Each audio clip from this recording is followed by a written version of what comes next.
करोतु मम कल्याणं हरिरहयमुखाभिदहं गुरुश्च मथनामामे वरदोस्तु निरन्तरम् कल्याणाद्भुतगात्राय कामितार्थप्रदायिने श्रीमद्वेङ्कटनाथाय श्रीनिवासाय ते नमः। वेदशास्त्रपुराणाब्धिविक्रीडनविशारदान् श्रीसत्यध्यानतीर्थाख्यानुपतिष्ठे गुरुन् मम।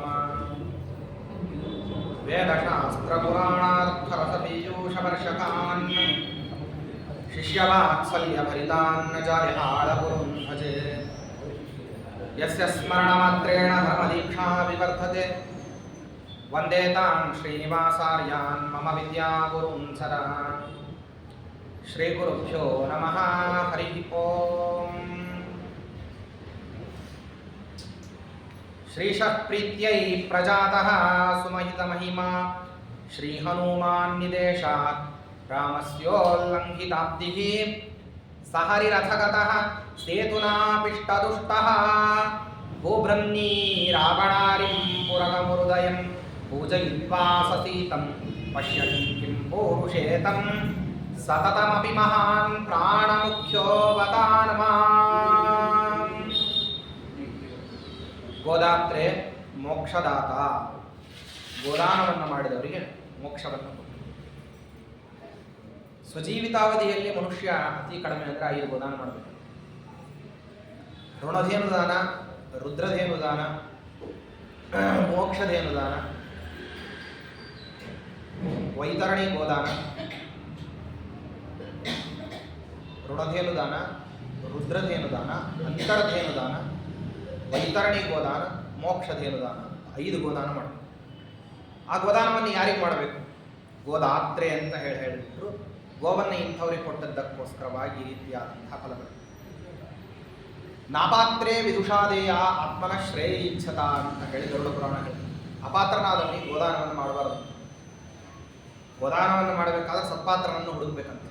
ಅಂಥದ್ರಲ್ಲಿ ಶ್ರೀಮದಾಚಾರ್ಯರ ಉದ್ದೇಶದಿಂದಾಗಿ ಮದ್ದಿಗೆಹ ಭಟ್ಟರಿಗೆ ಗೋದಾನವನ್ನು ಮಾಡಿದ್ದಾರೆ. ಅದರಲ್ಲಿ ಈ 5 ದಾನಗಳ ಪೈಕಿ ಮೋಕ್ಷದಾತ, ಮೋಕ್ಷಧೇನುದಾನ ಅಂತ ಒಂದಿದೆಯಲ್ಲ, ಅವನಿಗೆ ಅದು ಯಾವುದರಲ್ಲಿ ಪರ್ಯವಸಾನ ಆಯಿತು ಅಂದರೆ ಮೋಕ್ಷವನ್ನು ಪಡೀಲಿಕ್ಕೋಸ್ಕರವಾಗಿಯೇ ಆ ಗೋದಾನ ಪರ್ಯವಸಾನ ಆಯಿತು. ಶಾಸ್ತ್ರ ರೀತಿಯಾರೇ ಮಾಡಿದ. ರಜತ ಪದಿಪದ ಸೇವಕೋ ಭೂತಭರ್ತ್ರ. ರಜತಪತಿ ಅಂದರೆ ಉಡುಪಿ ಕ್ಷೇತ್ರಕ್ಕೆ ನಿಯಾಮಕನಾಗಿರತಕ್ಕಂತಹ ಪರಮಾತ್ಮ ಅನಂತೇಶ್ವರ, ಅವನ ಸೇವಕ. ಆ ಸೇವಕನಾಗಿರತಕ್ಕಂಥವರು ಮತ್ತೆ ಭೂತಭರ್ತ್ರ. ಭೂತಭರ್ತ್ರ ಅಂದರೆ ಭೂತಗಳಿಗೆ ನಿಯಾಮಕರು ಅಂತ ಇರ್ತಾರೆ. ಹಾಗೆ ಅಂಥವರಿಂದಾಗಿ ಸತ್ಕೃತರಾದಂಥವರು ಅಂತ ಅರ್ಥ. ಪ್ರಸಂಗ ಏನು? ಮದ್ದಿಗೆಯ ಭಟ್ಟರು ತಾವು ಹುಟ್ಟಿದ ನಂತರದಲ್ಲಿ ಮಗುವನ್ನು ಅನಂತಾಸನ ದೇವರಿಗೆ ಸಮರ್ಪಣ ಮಾಡಲಿಕ್ಕೆ ಹೋಗಿದ್ದಾರೆ. ನಮ್ಮಲ್ಲಿ ಇದೊಂದು ಪರಿಪಾಠ ಇದೆ, ಶಾಸ್ತ್ರೀಯ ಪ್ರಣಾಡಿಯಲ್ಲಿ ಇದೊಂದು ಪರಿಪಾಠ ಇದೆ. ನಮ್ಮದು ಅಂತ ದೇವರು ಏನೇನು ಕೊಡ್ತಾನೋ ಆ ಪದಾರ್ಥವನ್ನೆಲ್ಲವನ್ನು ದೇವರಿಗೆ ಸಮರ್ಪಣೆ ಮಾಡೋದು. ಯಾವುದ್ಯಾವುದನ್ನು ನಾವು ನಮ್ಮದು ಅಂತ ಜಗತ್ತಿನಲ್ಲಿ ವ್ಯವಹಾರ ಮಾಡ್ತೀವಿ, ಅದನ್ನೆಲ್ಲನೂ ಪರಮಾತ್ಮನಿಗೆ ಸಮರ್ಪಣೆ ಮಾಡೋದು. ಆ ಪ್ರತಿಯೊಂದಕ್ಕೂ ನಾವು ಸಮರ್ಪಣಕ್ಕೆ ಬೇರೆ ಬೇರೆ ರೀತಿಯನ್ನು ಇಟ್ಕೊಂಡಿದ್ದೀವಿ. ಮನೆಯನ್ನು ಪರಮಾತ್ಮನಿಗೆ ಸಮರ್ಪಣೆ ಮಾಡಲಿಕ್ಕೇ ವಾಸ್ತುಶಾಂತಿ ಮಾಡೋದು. ವಾಸ್ತುಶಾಂತಿ ಅಂದರೆ ಬೇರೆದು ಏನಿಲ್ಲ. ಗೃಹ ಪ್ರವೇಶ ಅಂದರೆ ಏನರ್ಥ? ಮೊದಲು ಪರಮಾತ್ಮನಿಗೆ ಆ ಮಂದಿರವನ್ನು ನಿರ್ಮಾಣ ಮಾಡಿದ್ದೀವಿ ಅಂತ ಹೇಳ್ತಕ್ಕಂಥದ್ದೇ ಗೃಹ ಪ್ರವೇಶ ಶಬ್ದ. ಅದಕ್ಕೆ ಆಂಗಿಕವಾಗಿರತಕ್ಕಂಥ ಹೋಮ, ಹಾಲುಕ್ಸೋದು, ಬ್ರಾಹ್ಮಣ ಭೋಜನ ಇದೆಲ್ಲ ಇತ್ಯಾದಿಗಳೆಲ್ಲ ಆಂಗಿಕವಾಗಿ ನಡೆಯುತ್ತೆ. ಉದ್ದೇಶ ಏನು? ಭಗವನ್ ಮಂದಿರ ಇದು ಅಂತ ಅನ್ನುವಂತಹ ಉನ್ನತವಾದಂತಹ ಧ್ಯೇಯ. ನಿತ್ಯ ನಮ್ಮ ಮನೆ ದೇವರ ವಾಸಸ್ಥಾನ ಅಂತ ಹೇಳಲಿಕ್ಕೆ ಥಳಿರಂಗೋಲಿ ಹಾಕಿ, ಮನೆ ಹೊರಗೆ ಯಾರ ಬಂದು ಬಿಟ್ಟರೆ ಇದು ಹರಿವಾಯು ಗುರುಗಳ ಸನ್ನಿಧಾನೋಪೇತವಾದದ್ದು ಅಂತ ಕಾಣಿಸ್ಲಿಕ್ಕೆ ಶಂಖ ಚಕ್ರ ಹೊರಗೆ ಶೇಷದೇವರನ್ನು ಬರೆಯತಕ್ಕಂಥದ್ದು, ಸ್ವಸ್ತಿಕಾದಿ ಆಕೃತಿಗಳು. ವಿಷ್ಣು ರಹಸ್ಯದಲ್ಲಂತೂ ಹೇಳ್ತಾರೆ ಶಂಖಚಕ್ರಾದಿಗಳಿಂದ ಅಚಿಹ್ನಿತವಾದಂತಹ ಪದಾರ್ಥವನ್ನು ಬಳಸಬಾರದು ಅಂತ ಹೇಳ್ತಾರೆ. ಪಾತ್ರೆಗಳ ಮೇಲೆ ಕೂಡ ಶಂಖಚಕ್ರಗಳನ್ನು ಹಾಕಬೇಕು ಅಂತ, ಬಳಸುವಂಥ ಪಾತ್ರೆಗಳೇನಿದೆ ಅದನ್ನು ಶಂಖಚಕ್ರಗಳನ್ನು ಹಾಕಿ ಬಳಸಬೇಕು. ಅದಕ್ಕೇನೆ ಮೈ ಮೇಲೂ ಶಂಖಚಕ್ರಗಳನ್ನು ಹಾಕಿಸ್ಕೊಳ್ಳಿಕ್ಕೆ ಏನು ಕಾರಣ ಅಂದರೆ ನಾವು ಹರಿಯ ದಾಸರು, ಪರಮಾತ್ಮ ನಮಗೆ ಈಶಾ ಅಂತ ಹೇಳಿಕೊಡ್ತಕ್ಕಂಥ ಕ್ರಮ ಅಷ್ಟೇ ಏನಿದೆ. ಅಂಗಾರಾಕ್ಷತೆ ಹಚ್ಕೊಳ್ತಕ್ಕಂಥ ಶಿಖಾಸೂತ್ರಾದಿ, ಗೋಪಿಚಂದ್ರ, ಮುದ್ರಾಧಾರಣ, ಅದು ಗೋಪಿಚಂದ್ರದಿಂದ ಹಚ್ಕೊಳ್ಳೋದಾಗಲಿ ಅಥವಾ ತಪ್ತ ಮುದ್ರಾಧಾರಣ ಮಾಡ್ಕೊಳ್ಳೋದಾಗಲಿ, ಇವೆಲ್ಲವೂ ಏನು ತೋರಿಸ್ತದೆ ಅಂದರೆ ಬೇರೆದೇನಿಲ್ಲ, ಪರಮಾತ್ಮನ ದಾಸರ ನಾವು ಅಂತ ತೋರಿಸ್ಲಿಕ್ಕೆ ಇರತಕ್ಕಂಥ ನಾನಾ ವಿಧವಾದಂತಹದ್ದು. ಯಾವುದೇ ಒಂದು ಒಳ್ಳೆ ಪ್ರಾಡಕ್ಟ್ ಹೊರಗೆ ಬಂತಂದರೆ ಅದನ್ನು ISI ಸರ್ಟಿಫೈಡ್ ಆರ್ ನಾಟ್ ಅಂತ ಹೇಳಿ ನೋಡ್ತೀರ ಪ್ರತಿಯೊಂದು ಕಡೆ. ಅದೇ ರೀತಿ ಹರಿಭಕ್ತನಾಗಿರತಕ್ಕಂಥವನು ಅಂತ ಹೇಳಿ ಅನ್ಬೇಕಂದ್ರೆ ಅಥವಾ ಹರಿಭಕ್ತನ ಪದಾರ್ಥ ಇದು ಅಂತ ಹೇಳಿ ಗುರುತಿಸ್ಬೇಕಾದ್ರೆ ಚಿಹ್ನೆ ಯಾವುದು ಅಂದರೆ ಹರಿಯ ಚಿಹ್ನೆಗಳಲ್ಲಿದ್ದು ಅಂತಂದರೆ ಅದು ಹರಿಭಕ್ತನ ಸಂಬಂಧಿಯಾದ ಪದಾರ್ಥ ಅಂತ ನಿರ್ಧಾರ. ಅದಕ್ಕೇನೆ ಅನ್ನವನ್ನು ಸ್ವೀಕಾರ ಮಾಡಬೇಕಾದ್ರೆ ಅದರ ಮೇಲೆ ನೈವೇದ್ಯ, ಅದಕ್ಕೆ ತುಳಸಿ ದಳ ಹಾಕಿ ಏನು ಮಾಡಬೇಕು, ಅದಕ್ಕೆ ಸಂಸ್ಕಾರ. ಅದೇ ರೀತಿಯಲ್ಲಿ ಶುದ್ಧಾಗ್ನಿಯಲ್ಲಿ ಮಾಡಬೇಕು, ಅದನ್ನು ಮಾಡಿ ವೈಶ್ವದೇವಾದಿಗಳನ್ನು ಮಾಡಬೇಕು. ಅನ್ನಕ್ಕೆ ಅದೇ ರೀತಿಯಾಗಿರ್ತಕ್ಕಂತಹ ಸಂಸ್ಕಾರಗಳನ್ನು ಮಾಡಬೇಕು. ಆಮೇಲೆ ಭೋಜನಾದಿಗಳನ್ನು ಕೂಡಬೇಕಾದ್ರೆ ಭೋಜನ ರೂಪವಾದಂತಹ ಕ್ರಿಯಾದ ಪರಮಾತ್ಮನಿಗೆ ಸಂಬಂಧಪಟ್ಟದ್ದು ಅಂತನ್ನೋ ಕಾರಣಕ್ಕೆ ಪರಿಶೇಚನ, ಚಿತ್ರಾಹುತಿ, ಮತ್ತು ಉತ್ತರಾಪೋಷಣ, ಪೂರ್ವಾಪೋಷಣ, ಮಧ್ಯದಲ್ಲಿ ಹರಿಸ್ಮರಣಾದಿಗಳು, ಇದೆಲ್ಲವೂ ಕೂಡ ಏನು ತೋರಿಸ್ತದೆ, ಪರಮಾತ್ಮನ ದಾಸನ ಅಂತ ತೋರಿಸ್ತದೆ. ಹಂಗೆ ಹೆಂಡತಿ ಅಂತನ್ನೋರು, ಅವಳು ಪರಮಾತ್ಮನ ದಾಸಿ, ನನ್ನ ಜೊತೆಗೆ ಸಾಧನಗೋಸ್ಕರವಾಗಿ ಬಂದಿದ್ದಾಳೆ ಅಂತ ತೋರಿಸ್ಲಿಕ್ಕೆ ಮಾಂಗಲ್ಯ ಕಟ್ಟೋದು. ಮಾಂಗಲ್ಯ ಕಟ್ಟೋದು ಅಂದರೆ ಇವರೆಲ್ಲ ಏನು ಅನ್ಕೊಂಡ್ಬಿಟ್ಟಿದ್ದಾರೆ ಅಂತಂದರೆ ನಾನಾ ವಿಧವಾದಂಥದ್ದು, ಅಲ್ಲಿ ಹೇಳಿರುವಂತಹ ಮಾಂಗಲ್ಯ ಧಾರಣೆಯ ಮಂತ್ರವನ್ನು ಕೂಡ ಗಮನಿಸ್ಲಿಕ್ಕೆ ಆಗದೇ ಇರುವಂತಹ ಮೂರ್ಖತೆಯ ಪರಿಪಾಠಗಳು ಜಾಸ್ತಿ ಆಗುತ್ತೆ. ಮಾಂಗಲ್ಯ ಧಾರಣ ಮಾಡಿಸ್ಬೇಕಾದ್ರೆ ಮಾಂಗಲ್ಯಂ ತಂತುನಾನೇನ ಮಮ ಜೀವನ ಹೇತುನ, ಮಮ ಜೀವನ ಹೇತುನ ಅಂತಂದರೆ ವಾಸ್ತವದಲ್ಲಿ ನೋಡ್ರಿ ನಿನ್ನೆ ಎಲ್ಲ ಏನೇನು ಹೇಳಿದ್ನಲ್ಲ ಅದರಲ್ಲಿ ಮಾಂಗಲ್ಯ ಧಾರಣದ ಮಂತ್ರದಲ್ಲಿ ಜೀವನ ಅಂದರೆ ಜೀವಿಕ, ನಾನು ಹೆಂಗೆ ಬದುಕಬೇಕು ಅಂತ ಅನ್ನೋದನ್ನು ಹೆಂಡತಿ ನಿರ್ಧಾರ ಮಾಡ್ತೀನಿ. ಇದನ್ನು ಅನೇಕ ಕಡೆ ಶಾಸ್ತ್ರದಲ್ಲೂ ಹೇಳ್ತೀವಿ. ಏನಂತಂದರೆ ನಾರಿ ಪುರುಷನ ಭಾಗ್ಯ ಸ್ವರೂಪ ಅಂತ ಹೇಳಿ, ಪುರುಷನಾದಂಥವ್ನು ಏನೇನು ಭೋಗಗಳನ್ನು ಅನುಭವಿಸ್ಬೇಕಾಗಿದೆಯಲ್ಲ ಅದು ವಾಸ್ತವದಲ್ಲಿ ಅವನ ಅಂಗೈಯಲ್ಲಿ ಬರೆದಿರೋದಿಲ್ಲ. ದೇವರು ಯಾರ ಅಂಗೈಯಲ್ಲಿ ಬರೆದಿರ್ತಾನೆ ಅಂದರೆ ಅವನ ಹೆಂಡತಿ ಅಂಗೈಯಲ್ಲಿ ಬರೆದಿರ್ತಾನೆ. ಅವನ ಹೆಂಡತಿ ಎಷ್ಟರ ಮಟ್ಟಿಗೆ ಅವಳು ಭಾಗ್ಯವಂತೆ ಆಗಿರ್ತಾಳೋ ಅಷ್ಟರ ಮಟ್ಟಿಗೆ ಮಾತ್ರನೇ ಇವನಿಗೆ ಪ್ರಸಾದದ ಪ್ರಾಪ್ತಿ. ಅವಳಿಗೇನಾದರೂ ಭಾಗ್ಯ ಇರಲಿಲ್ಲ ಅಂದರೆ ಇವ ಮತ್ತೆ ತಿರ್ಗಾ ದಿನನಿತ್ಯ ಏನಪ್ಪ ಅಂದರೆ ಕೈಯಲ್ಲಿ ಆಲಿಮನೆ ಪಾತ್ರೆ ಹಿಡ್ಕೊಂಡು ಅಡ್ಡಾಡ. ಅದಕ್ಕೇನೆ ಪ್ರಾಚೀನರಲ್ಲಿ ಯಾಕೆ ಮೊದಲು ಮದುವೆ ಮಾಡ್ತಿದ್ರು ಅಂದರೆ ಬೇರೆದೇನು ಕಾರಣ ಇಲ್ಲ, ಬೇಗ ಭಾಗ್ಯೋದಯ ಆಗಲಿ, ತಿನ್ಲಿಕ್ಕೆ ಅನ್ನಗಿನ್ನ ಎಲ್ಲ ಕಾಲಕ್ಕೆ ಸಿಗಲಿ ಅಂತ. ಯಾಕೆ ಅಂದರೆ ಬ್ರಹ್ಮಚಾರಿ ಆದಾಗ ದಾನಗೀನ ತಗೊಳ್ಳಿಕ್ಕೆ ಅವಕಾಶ ಇರೋದಿಲ್ಲ, ಬ್ರಹ್ಮಚಾರಿ ಆದಾಗ ಏನು ತಗೊಳ್ಳಿಕ್ಕೆ ಅವಕಾಶ ಇರೋದಿಲ್ಲ ಅಂತ ಇನ್ನೆಲ್ಲ ಹೇಳಿದರು. ಆದ್ದರಿಂದಾಗಿ ಮಮ ಜೀವನ ಹೇತುನ, ನನ್ನ ಜೀವಿಕಾಕ್ಕೆ ನೀನು ಕಾರಣಗಳು. ನಾನು ಅನ್ನೋದಕಗಳನ್ನು ತಿನ್ನಬೇಕು ಅಂದರೆ ನಾನು ಹೆಂಡತಿಯ ನಿಮಿತ್ತವಾಗಿ ಪ್ರತಿಗ್ರಹ ಮಾಡ್ಬೋದು. ಹೆಂಡತಿ ಅಂತ ಅನ್ನೋಳು ಅನ್ನ ಹಾಕುವಂಥವಳು ಬರೀ ಬೇಯಿಸಾಕೋದು ಅಷ್ಟೇ ಅಲ್ಲ, ಭಾಗ್ಯದಿಂದ ಅನ್ನವನ್ನ ತರಿಸ್ತಕ್ಕಂತಹ ಸಾಮರ್ಥ್ಯನೂ ಹೆಂಡತಿ ಕೈಯಲ್ಲೇ ಇದೆ. ಅದಕ್ಕೇನೆ ಮಮ ಜೀವನ ಹೇತುನ ಅಂತ ಹೇಳ್ತಕ್ಕಂಥ. ಕಂಠೆ ಬದ್ನಾಮಿ ಸುಭಗೆ ಅಂದರೆ ಹೇ ಭಾಗ್ಯವತಿ, ಭಗ ಅಂದರೆ ಭಾಗ್ಯ, ಸುಭಗೆ ಹೇ ಭಾಗ್ಯವತಿಯಾಗಿರ್ತಕ್ಕಂಥ ಹೆಣ್ಣು ಮಗಳೇ, ತ್ವಂಜೀವ ಶರದಾಂ ಶತಂ, ನೀನು 100 ವರ್ಷಗಳ ಜೊತೆಗೆ ನನ್ನೊಂದಿಗೆ ಇರು. ಯಾಕೆ ನಾನು ಸುದೀರ್ಘವಾಗಿ ಜೀವನದ ಯಾತ್ರೆಯನ್ನು ನಡೆಸಬೇಕು ಅಂದರೆ ಭಾಗ್ಯ ಇಲ್ಲದೇನೆ ನನಗೇನಾಗೋದಿಲ್ಲ ಅಂದರೆ ಜೀವನ ನಡೆಯೋದಿಲ್ಲ.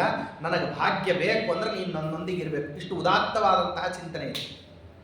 ಆ ಚಿಂತನೆ ವಾಸ್ತವದಲ್ಲಿ ಪಾಪ ಮಾಡಿಸ್ಲಿಕ್ಕೆ ಬಂದಿರೋ ಪುರೋಹಿತರುಗಳಿಗೆ ಇದರದೆಲ್ಲ ಜ್ಞಾನ ಇರೋದಿಲ್ಲ. ಇನ್ನು ಮಾಡ್ಕೊಳ್ತಕ್ಕಂತಹ ಹುಡುಗ ಹುಡುಗಿಯರಿಗಂತೂ ಅದು ಗೊತ್ತೇ ಇಲ್ಲ. ಪಾಪ ಮಾಡ್ಲಿಕ್ಕೆ ಹೊರಟಿರುವಂಥ ಅಪ್ಪ ಅಮ್ಮಂದ್ರಗಳಿಗೆ ಗೊತ್ತಿಲ್ಲ ಇದು ಏನಂತಂದ್ರೆ ಯಾಕೆ ಮಾಡ್ಲಿಕ್ಕೆ ಕೊಟ್ಟಿವಿ ಅಂತ.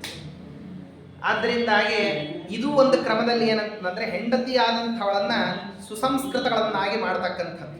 ಕನ್ಯಾವನ್ನ ಸ್ತ್ರೀಣಾಂ ಪ್ರಧಾನ ಕರ್ಮ ಇವ ಯಥೋಪನಯನಂ ತಥಾ ಅಂತ ಭಾಷ್ಯದಲ್ಲಿ ಹೇಳ್ತಾರೆ.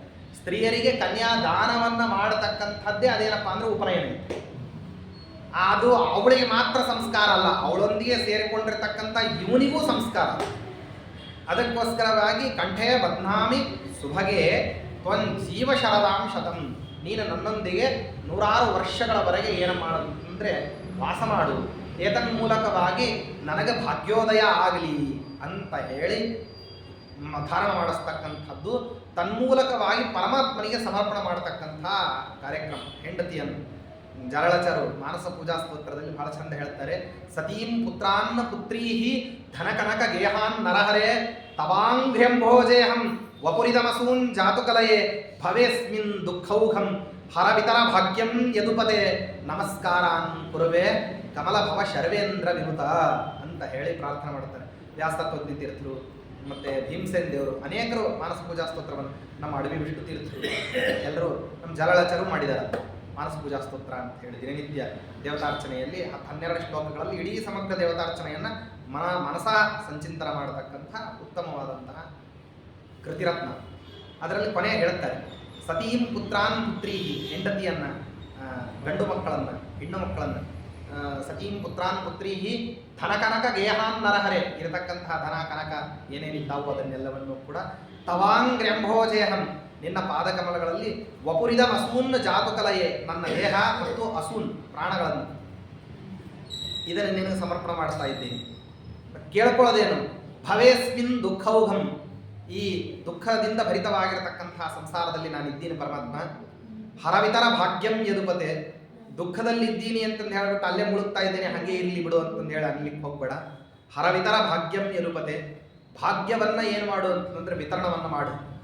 ಈ ಭಾಗ್ಯದೊಂದಿಗೆ ಬದುಕಪ್ಪ, ದೌರ್ಭಾಗ್ಯವಂತನಾಗಿ ದರಿದ್ರನಾಗಿ ಇದ್ದು ಬಿಟ್ಟು ಅಂತಂದ್ರೆ ಸಾಧನೆ ಮಾಡಲಿಕ್ಕೆ ಆಗೋದಿಲ್ಲ. ಸಾಧನೆ ಮಾಡಬೇಕು ಅಂದರೆ ನೀನು ಭಾಗ್ಯವಂತನಾಗಬೇಕು ಅಂತ ಹೇಳಿ ಆಶೀರ್ವಾದ ಪೂರ್ವಕವಾಗಿ ಏನು ಮಾಡು, ಭಾಗ್ಯವನ್ನು ಮತ್ತೆ ಕರುಣಿಸು. ಇದಕ್ಕಾಗಿ ನಾನು ನೀನು ಮಾಡೋದೇನು, ನಮಸ್ಕಾರಾನ್ ಕುರುವೆ ಕಮಲಭವ ಶರ್ವೇಂದ್ರ ವಿನುತ.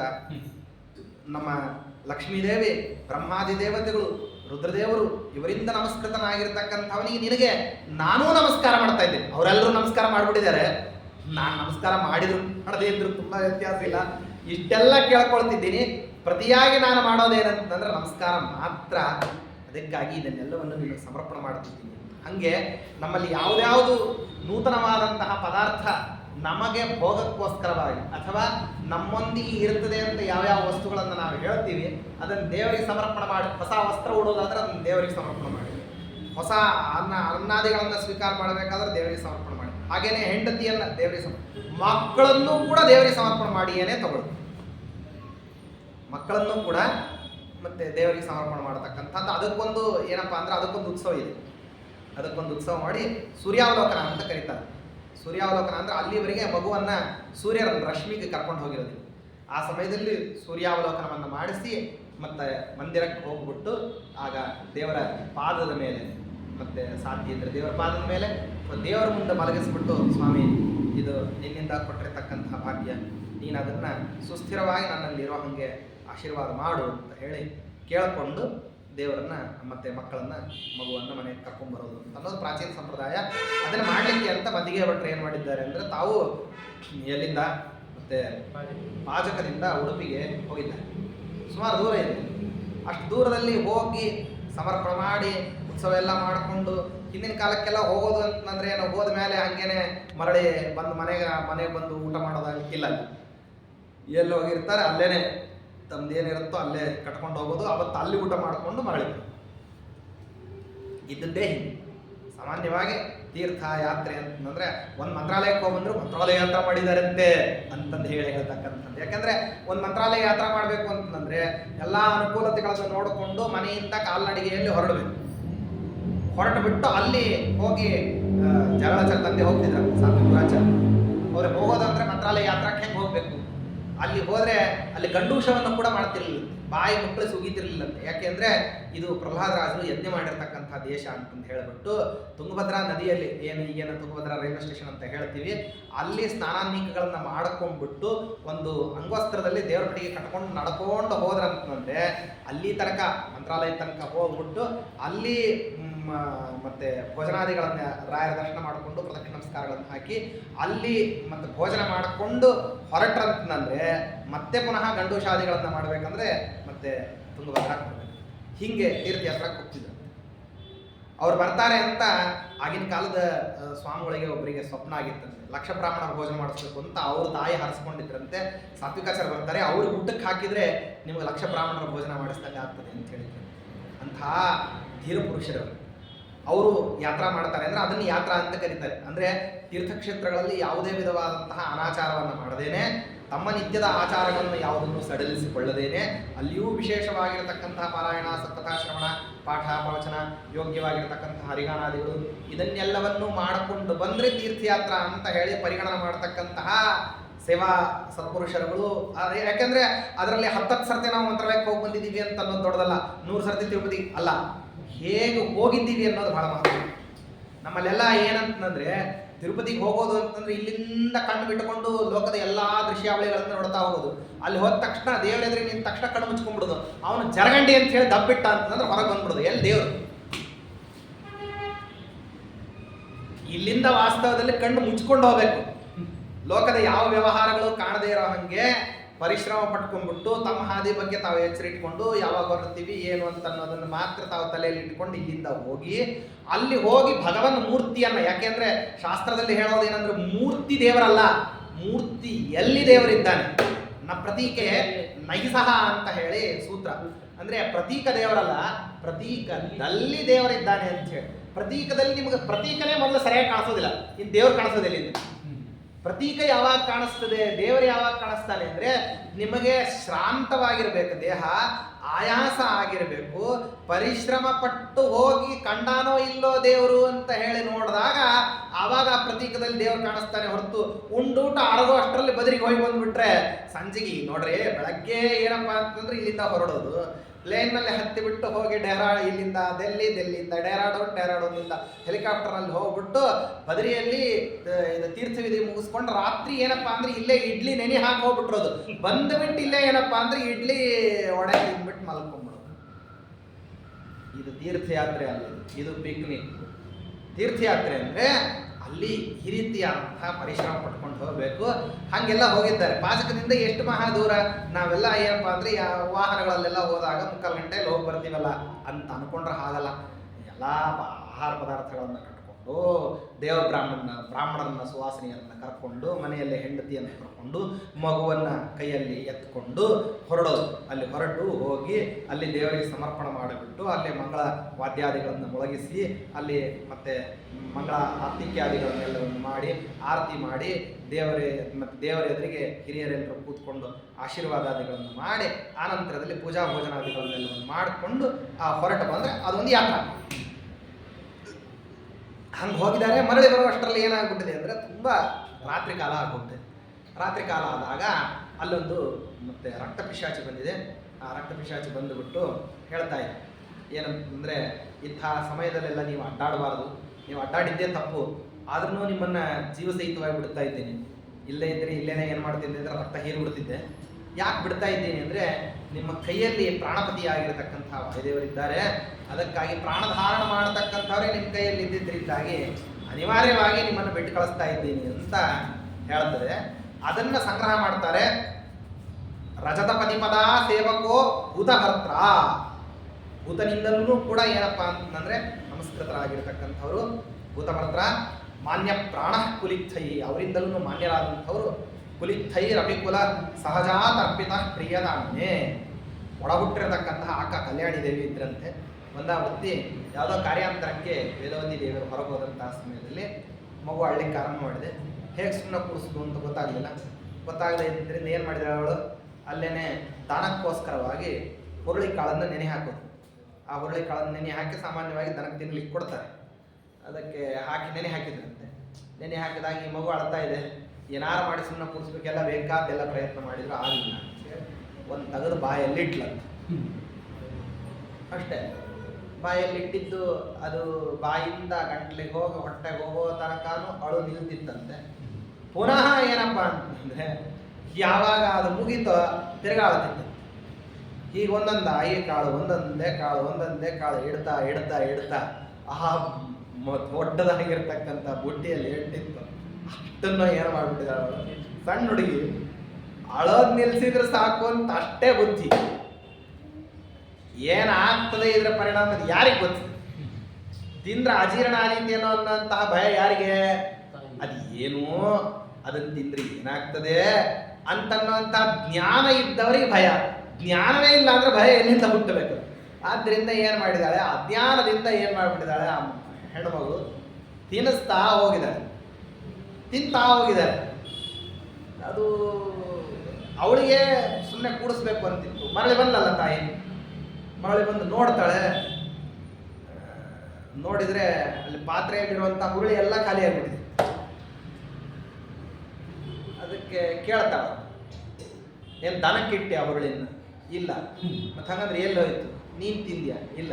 ಮಗುಗೆ ತಿನ್ಸಿದೆ ಅಂತ ಹೇಳಿದಾಗ ಅಯ್ಯೋ ಅನರ್ಥ ಆಗೋಯ್ತು.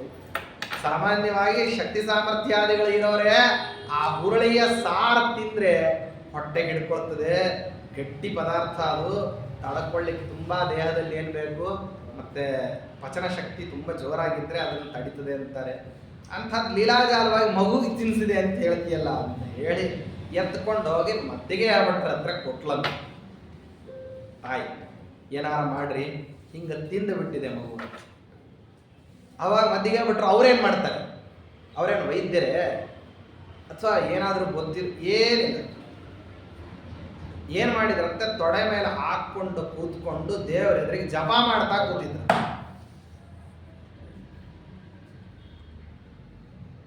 ಪುನಃ ಏನು ಮಾಡಿದ್ರು ಅಂದರೆ, ಮೊದಲೊಂದಿಷ್ಟು ಜಪ ಮಾಡ್ತಾ ಇದ್ರು, ಮಗುವಿನ ನಿಮಿತ್ತವಾಗಿ ಇನ್ನೊಂದಿಷ್ಟು ಜಪ ಮಾಡಿದ್ರು. ಜಪ ಮಾಡಿ ಏನು ಮಾಡಿದ್ದಾರೆ ಅಂದರೆ ದೇವರ ಹತ್ರ ಪ್ರಾರ್ಥನೆ ಮಾಡಿದ್ರಂತೆ, ಏನು ತಿಂದಿದೆ ಮಗು, ಏನು ಆಗದೇನೆ ಆರೋಗ್ಯ ಸ್ಥಿರವಾಗಿರಲಿ ಅಂತ ಹೇಳಿ ದೇವರ ಹತ್ರ ಕೇಳ್ತಾರೆ. ಆದರೆ ತಿಂದ ನಂತರದಲ್ಲಿ ಯಾವ ವಿಕಾರನೂ ಇಲ್ಲ ಅವರಿಗೆ. ಅವ್ರು ಮಾತ್ರ ಯಾವುದೇ ವಿಕಾರ ಇಲ್ಲದೆ ಇರೋ ನಗತಾನೆ ಇದ್ರಂತೆ. ಅದನ್ನ ನೋಡೋರಿಗೆ ಬಹಳ ಆಶ್ಚರ್ಯ ಆಗ್ತಿತ್ತಂತೆ. ಮಗುವಿಗೆ ಏನು ವಿಕಾರ ಆಗಿಲ್ಲ ಅಂತನ್ನೋದೇ ದೊಡ್ಡ ಆಶ್ಚರ್ಯಕರವಾದಂಥದ್ದು. ತಾಯಿ ಯಾರೆದ್ರೆ ಹೇಳ್ತಿರ್ಲಿಲ್ಲ ಅಂತ, ಹೇಳಿದ್ರೆ ದೃಷ್ಟಿ ಆಗ್ಬಿಡ್ತದ ಮಗುವಿಗೆ ಅಂತ ಅನ್ನೋ ಕಾರಣಕ್ಕೆ ಹೇಳ್ತಿರ್ಲಿಲ್ಲ ಅಂತ. ಈಗ ಏನಾದ್ರೂ ಆಗಿದೆ ಅಂತ ಹೇಳ್ಬಿಟ್ರೆ ಮಗುಗೆ ಎಷ್ಟು ಸಾಮರ್ಥ್ಯ ಇದೆಯಲ್ಲ ಅಂತ ಯಾರು ಕಣ್ಣಾಕ್ಬಿಡ್ಬೋದು. ಅದಕ್ಕಾಗಿ ಅದೊಂದು ಭಯ. ನಮ್ಮ ಮಗು ಬಹಳ ಚೆನ್ನಾಗಿದೆ, ಅದರ ಆರೋಗ್ಯ ಸ್ಥಿರವಾಗಿರ್ಬೇಕಂದ್ರೆ ಕೆಟ್ಟ ಕಣ್ಣು ಬೀಳಬಾರ್ದು ಅಂತನ್ನೋ ಕಾರಣಕ್ಕೆ ಹೇಳಲಾರ್ದೆ ಮುಚ್ಚಿಟ್ಕೊಂಡ್ಬಿಟ್ಲಂತೆ ವೇದವತಿ ದೇವಿ. ಯಾರಿಗೂ ಹೇಳಲಿಲ್ಲ. ಇದೆಲ್ಲ ವರ್ಷಾನುಗಟ್ಟಲೆ ಆದ ನಂತರದಲ್ಲಿ ಋಷಿಕೇಶ ತೀರ್ಥರಲ್ಲ ಹೆಂಗೆ ಅಂತಂದ್ರೆ, ನಾ ಬೇಕಾದಷ್ಟು ಜನರ ಹತ್ರ ಕೇಳಿ ಏನು ಮಾಡಿದ್ದೀನಿ ಅಂದ್ರೆ ಇದನ್ನ ಬರೆದಿದ್ದೀನಿ ಅಂತ ಹೇಳ್ತಾರೆ. ನಾವು ಬರಿಬೇಕಾದ್ರೆ ಸ್ವಯಂ ನಾವು ಮಾತ್ರ ಶ್ರವಣ ಮಾಡಿದ್ದಲ್ಲ, ಆಯಾ ಕಾಲದಲ್ಲಿ ಅನುಭವಸ್ಥರು ಯಾರ್ಯಾರು ಹೇಳ್ತಿದ್ರು, ಯಾರ್ಯಾರು ಕೇಳ್ತಿದ್ರು, ನಾವು ಎದುರಿಗಿದ್ವಿ ಅಂತ ಯಾರು ಹೇಳ್ತಿದ್ರೋ ಅವರ ಅನುಭವಗಳನ್ನೆಲ್ಲವನ್ನು ಕ್ರೋಢೀಕರಣ ಮಾಡಿ ಆನಂತರದಲ್ಲಿ ಏನು ಮಾಡಿದ್ದೀವಿ ಅಂದ್ರೆ ಅದನ್ನ ಬರೆದಿದ್ದೀವಿ ಹೊರತಾಗಿ ಇಲ್ಲಿ ಯಾವುದೂ ನಡೆದೇ ಇದ್ದದ್ದನ್ನು, ಯಾರೂ ಇಲ್ಲೇ ಇಲ್ಲ ಅಂತಂದಿದ್ದನ್ನ, ಕವಿ ಇದ್ದಾನೆ ಕಪೋಲ ಕಲ್ಪಿತವಾಗಿ ಕಾವ್ಯವನ್ನು ನಿರ್ಮಾಣ ಮಾಡುವಲ್ಲ ಅಂತ ಹಾಗೆ ಮಾಡಿಲ್ಲ ಅಂತ ಹೇಳ್ತಾರೆ. ಇದಾಯ್ತು. ಆವಾಗ ಪ್ರತಿ ಸರ್ತಿಯೂ ಇವ್ರದು ಶಬ್ದಗಳು ಏನು ಹೊರಗೆ ಬರ್ತಿದ್ವು, ಆ ಎಲ್ಲ ಒಂದೊಂದು ಶಬ್ದಗಳು ಏನಾಗ್ತಿತ್ತು ಅಂತಂದ್ರೆ ಬಹಳ ಆನಂದಕರವಾಗಿರ್ತಿತ್ತು. ನೋಡೋರಿಗೆಲ್ರಿಗೂ ವಾಸುದೇವಾಚಾರ್ಯರ ಬಾಲ್ಯ ಅಂತ ಅನ್ನೋದು ಬಹಳ ಹೃದಯವಾಗಿರ್ತಿತ್ತು. ಕೇಳಬೇಕು ಆ ಮಾತುಗಳನ್ನು ಅಂತ ಬರ್ತಿದ್ರು. ಆನಂದಂ ಮಂದಹಾಸ ಮೃತರ ಸಕಲಯ ಸಂದದಾನ ಪ್ರಜಾನಾಂ ಆಸ್ಯೇಂದೋ ಶೋಭಮಾನೈರಪಿ ಕಲವಚನೈ ಬಾಲಲೀಲಾ ವಿಲಾಸಿ. ಇದೇ ಕಾಲದಲ್ಲಿ ಏನಾಗಿದೆ ಅಂತಂದ್ರೆ, ಸಣ್ಣ ವಯಸ್ಸಿನಲ್ಲಿ ಏನು ಮಾಡಿದ್ದಾರೆ, ಹಸುವಿನ ಪುಚ್ಛವನ್ನು ಹಿಡ್ಕೊಂಡು ಅದು ಹೋಗ್ತಿರ್ಬೇಕಾದ್ರೆ ಅದು ಹಿಂದಕ್ಕೆ ಹೋಗ್ಬಿಟ್ಟಿದೆ. ಯಾರ್ಯಾರನ್ನ ಹಿಡ್ಕೊಂಡು ಹೋಗ್ತಾರೋ ಅವ್ರವ್ರಿಗೆ ಅಲ್ಲೆಲ್ಲಿ ಕರ್ಕೊಂಡು ಹೋಗ್ತದಪ್ಪ. ಅವನು ಮೃತನಾಗ್ತಾನಲ್ಲ, ಮೃತನಾದವನಿಗೂ ಕೂಡ ಏನಪ್ಪಾ ಅಂತಂದ್ರೆ ಹಸುವಿನ ಬಾಲ ಹಿಡ್ಕೊಂಡು ಹೋಗ್ಲಿ ಅಂತಲೇ ಹಸುವನ್ನು ದಾನ ಮಾಡ್ತಾನೆ. ಯಾಕೆಂದ್ರೆ ಹಸು ಉತ್ತಮ ಲೋಕಕ್ಕೆ ಕರ್ಕೊಂಡು ಹೋಗ್ತದೆ. ಬಾಲ್ಯದಲ್ಲಿ ಏನು ಮಾಡಿದ್ದಾರೆ ಅಂತಂದ್ರೆ ಹಸುವಿನ ಬಾಲ ಹಿಡ್ಕೊಂಡ್ರಂತ ಹೋದ್ರು. ಹಿಡ್ಕೊಂಡು ಹೋದ್ರು, ಎಲ್ಲಿ ಹೋಗಿದ್ದಾರೆ ಅಂತ ಹೇಳ್ಬಿಟ್ಟು ಇವರೆಲ್ಲ ಹಾಳ ಬಾವಿ, ಇನ್ನೊಂದು ಮತ್ತೊಂದು ಕಾಡು ಜಾಗ, ಜನ ಇಲ್ಲದೆ ಇರೋಂತಹ ಪ್ರದೇಶಗಳು ಏನಾಗೋಗ್ಬಿಡ್ತದೋ ಅಂತನ್ನುವಂತಹ ಭಯಕ್ಕೋಸ್ಕರವಾಗಿ ಎಲ್ಲ ಕಡೆ ಹುಡುಕಿ ನೋಡಿದ್ರು.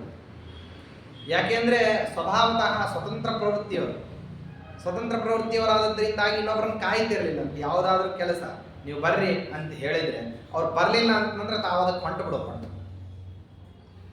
ಅದಕ್ಕಾಗಿ ಕೂಪಾಂತರೇನ ಪತಿತ ಪ್ರಕೃತಿ ಸ್ವತಂತ್ರ ಎಲ್ಲರ ಬಾವಿಯೊಳಗೆ ಬಿದ್ದುಬಿಟ್ಟನೋ ಅಂತ ಎಲ್ಲ ಹುಡ್ಕೊಂಡ್ಬಂದ್ರಂತ, ಏನೂ ಗೊತ್ತಾಗಲಿಲ್ಲ. ಸಾಯಂಕಾಲದ ಹೊತ್ತಿಗೆ ಏನಾಯ್ತಂತೆ, ಆ ಹಸು ಮನೆಗೆ ಬರ್ತಿರ್ಬೇಕಾದ್ರೆ ಅದರ ಬಾಲ ಹಿಡ್ಕೊಂಡು ನಿಧಾನಾಗಿ ಬಂದ್ರ. ಹಸು ಎಲ್ಲೆಲ್ಲಿ ತಿರುಗಾಡಿದೆ ಅಲ್ಲೆಲ್ಲ ಕಡೆನೂ ತಿರುಗಾಡ್ಕೊಂಡು ಬಂದಿದ್ದಾರೆ. ಗೋಪುಚ್ಛ ಲಂಬನಾದ್ಯೈಹಿ ವೃಷಪತಿ ವಿಹಿತಾ ಪಪ್ರಣೋದಿ ಪ್ರಣುದ್ಯ ಅಜ್ಞಾನಾದ್ಯಾಪದಮ್ಮೆ ಸ್ವಯಮೇಹ ಭಗವಾನ್ ವಾಸುದೇವೋ ಸುದೇವ. ಇದೇ ಕಾಲದಲ್ಲಿ ಒಬ್ಬನು ಮತ್ತೆ ಮದ್ದಿಗೆಯ ಭಟ್ರಿಗೆ ತನ್ನ ಎತ್ತನ್ನ ಮಾರಿದ್ದ. ಕೃಷಿ ಕರ್ಮಕ್ಕೋಸ್ಕರವಾಗಿ ಒಂದು ಎತ್ತು ತಗೊಂಡಿದ್ದ. ಅದಕ್ಕೆ ಪ್ರತಿಯಾಗಿ ಏನು ಮಾಡಬೇಕಾಗಿತ್ತು, ದ್ರವ್ಯವನ್ನ ಕೊಡಬೇಕಾಗಿತ್ತು. ದುರ್ಭಿಕ್ಷ, ಬೆಳೆ ಸರಿಯಾಗಿ ಬರದೇ ಇರೋಣ, ಅನಾನುಕೂಲಗಳು, ಈ ನಿಮಿತ್ತಕ್ಕೋಸ್ಕರವಾಗಿ ಅವನಿಗೆ ದ್ರವ್ಯ ಕೊಡ್ಲಿಕ್ಕಾಗಲಿಲ್ಲ. ಒಂದು ದಿವಸ ಸರಿಯಾಗಿ ಊಟದ ಸಮಯಕ್ಕೆ ಸರಿಯಾಗಿ ಬಂದು ಕೂತ್ಕೊಂಡ್ಬಿಟ್ಟ. ಅದೆಲ್ಲ ನಮ್ಮಲ್ಲಿ ನಿಯಮ. ಯಾರಾದ್ರೂ ಊಟದ ಸಮಯಕ್ಕೆ ಬಂದ್ರೆ ಅವ್ರು ಊಟ ಮಾಡಲಿಲ್ಲ ಅಂತಂದ್ರೆ ಅವ್ರು ಎದ್ದು ಹೋಗೋ ತನಕ ಊಟ ಕೊಡೋದು. ನಿಮ್ಮ ಪಾಡಿಗೆ ನೀವು ಕೂತ್ಕೊಂಡ್ಬಿಟ್ಟಿರಿ ಅಂತ ಹೇಳ್ಬಿಟ್ಟು ಊಟ ಮಾಡ್ಕೊಂಡು ಬರೋದು ಅನ್ನೋದೇನಿಲ್ಲ, ಅದು ನರಕಾದ್ಯನರ್ಥಗಳಿಗೆ ಸಾಧಕವಾದದ್ದು.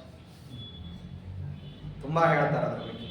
ನೈಕಾಕಿನ ಪೃಷ್ಟಾನ್ನ ವಶ್ನೀಯಾತ್ ಅಂತ ಹೇಳಿ ನಿಯಮ. ಒಬ್ಬನೇ ಹೋಗ್ಬಿಟ್ಟು ಪೃಷ್ಟಾನ್ನ ಭೋಜನವನ್ನ ಮಾಡಬಾರ್ದು. ಯಾರ್ಯಾರಿದ್ದಾರೋ ಅವರೆಲ್ಲರಿಗೂ ಕೊಟ್ಟು ತಿನ್ಬೇಕಂತ. ಅದರಲ್ಲೂ ಸಣ್ಣ ಮಕ್ಕಳಿದ್ರು, ಹಸದವರಿದ್ರು, ಅವರೆದುರಿಗೆ ಎಷ್ಟೋ ಸರ್ತಿ ಹೀಗೆ ನಡೀತದೆ ಮನೆಯಲ್ಲಿ.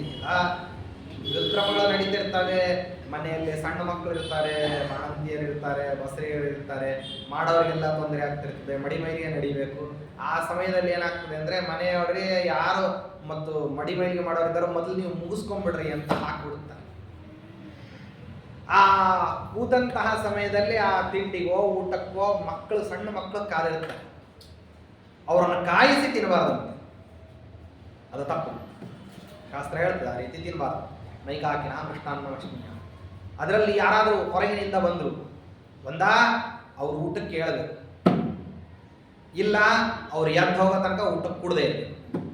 ಎರಡೇ, ಅವ್ರು ಹೊರಗೆ ಊಟ ಮಾಡೋ ಅಂಥವ್ರು ಇದ್ರು ಅಂತಂದ್ರೆ ಎದ್ದು ಹೇಳ್ರಿ, ಊಟ ಮಾಡ್ರಿ.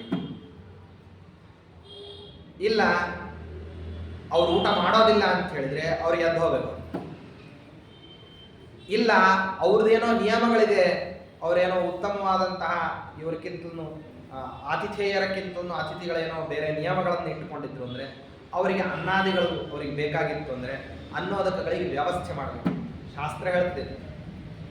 ಆದ್ರಿಂದಾಗಿ ಅವ ಸರಿಯಾಗಿ ಊಟದ ಸಮಯಕ್ಕೆ ಸರಿಯಾಗಿ ಬಂದು ಕೂತ್ಕೊಂಡ್ಬಿಟ್ಟ. ಅವನು ಊಟ ಮಾಡೋ ಹಾಗಿಲ್ಲ, ಅವನು ಎದ್ದು ಹೋಗೋ ತನಕ ಇವ್ರು ಊಟಕ್ಕೆ ಬರೋ ಹಾಗಿಲ್ಲ. ತಾಯಿ ಊಟಕ್ಕೆ ಕರೀತಿದ್ದಾಳೆ, ಮಗ ಬಂದು ಕರೀತಾನೆ.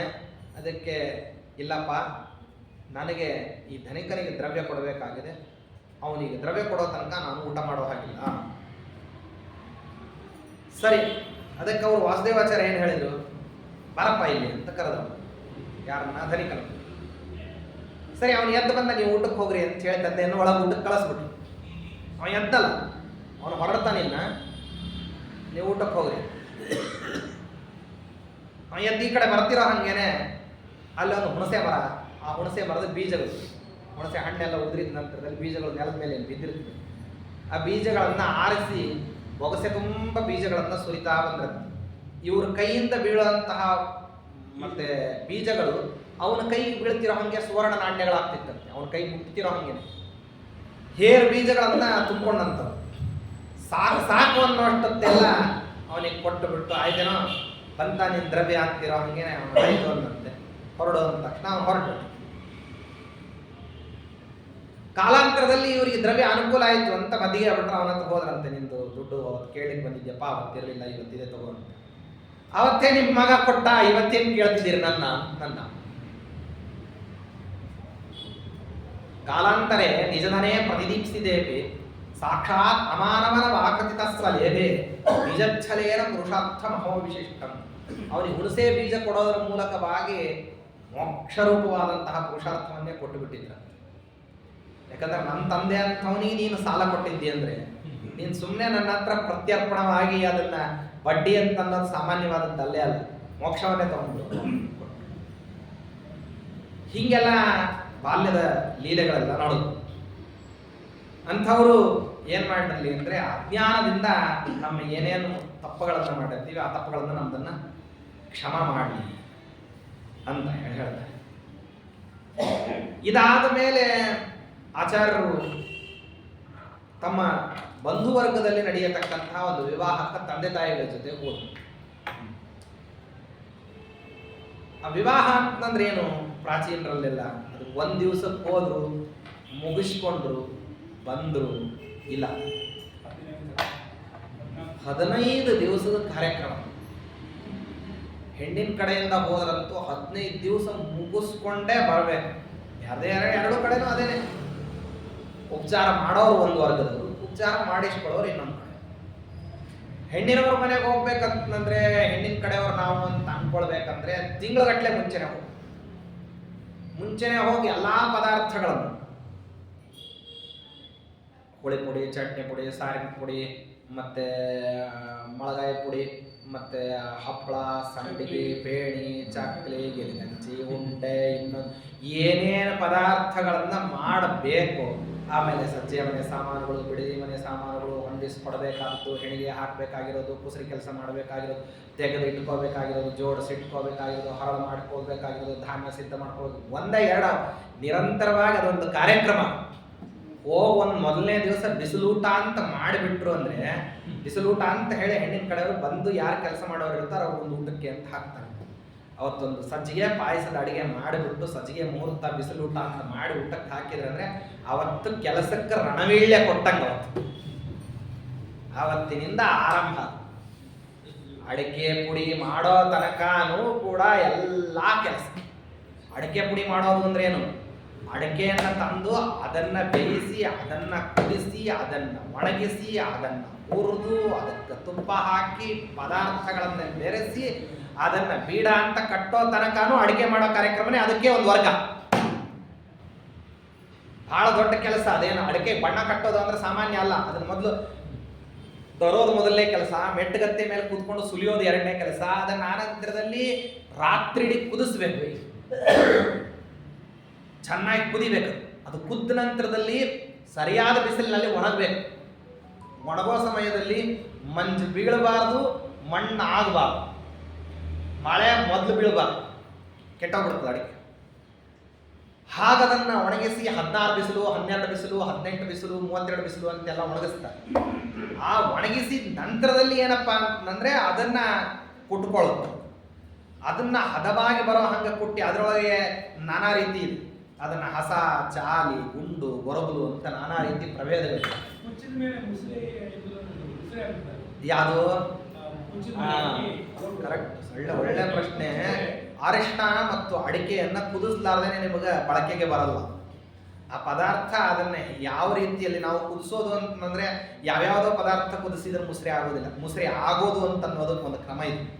ಮುಸ್ರೆ ಆಗ್ಲಿಕ್ಕೆ ಒಂದು ರೀತಿಯಾದಂತಹ ಕ್ರಮ ಅಂತ ಹೇಳಿ ಆಂತರಿಕವಾಗಿ ಅದನ್ನು ಕುದಿಸೋದು ಅಂತ ನೋಡ್ರಿ. ಎಲ್ಲ ಅದಕ್ಕೆಲ್ಲ ಶಾಸ್ತ್ರಗಳಿವೆ. ಅದಕ್ಕೆಲ್ಲ ಕ್ರಮಬದ್ಧವಾದಂತಹ ಶಾಸ್ತ್ರ.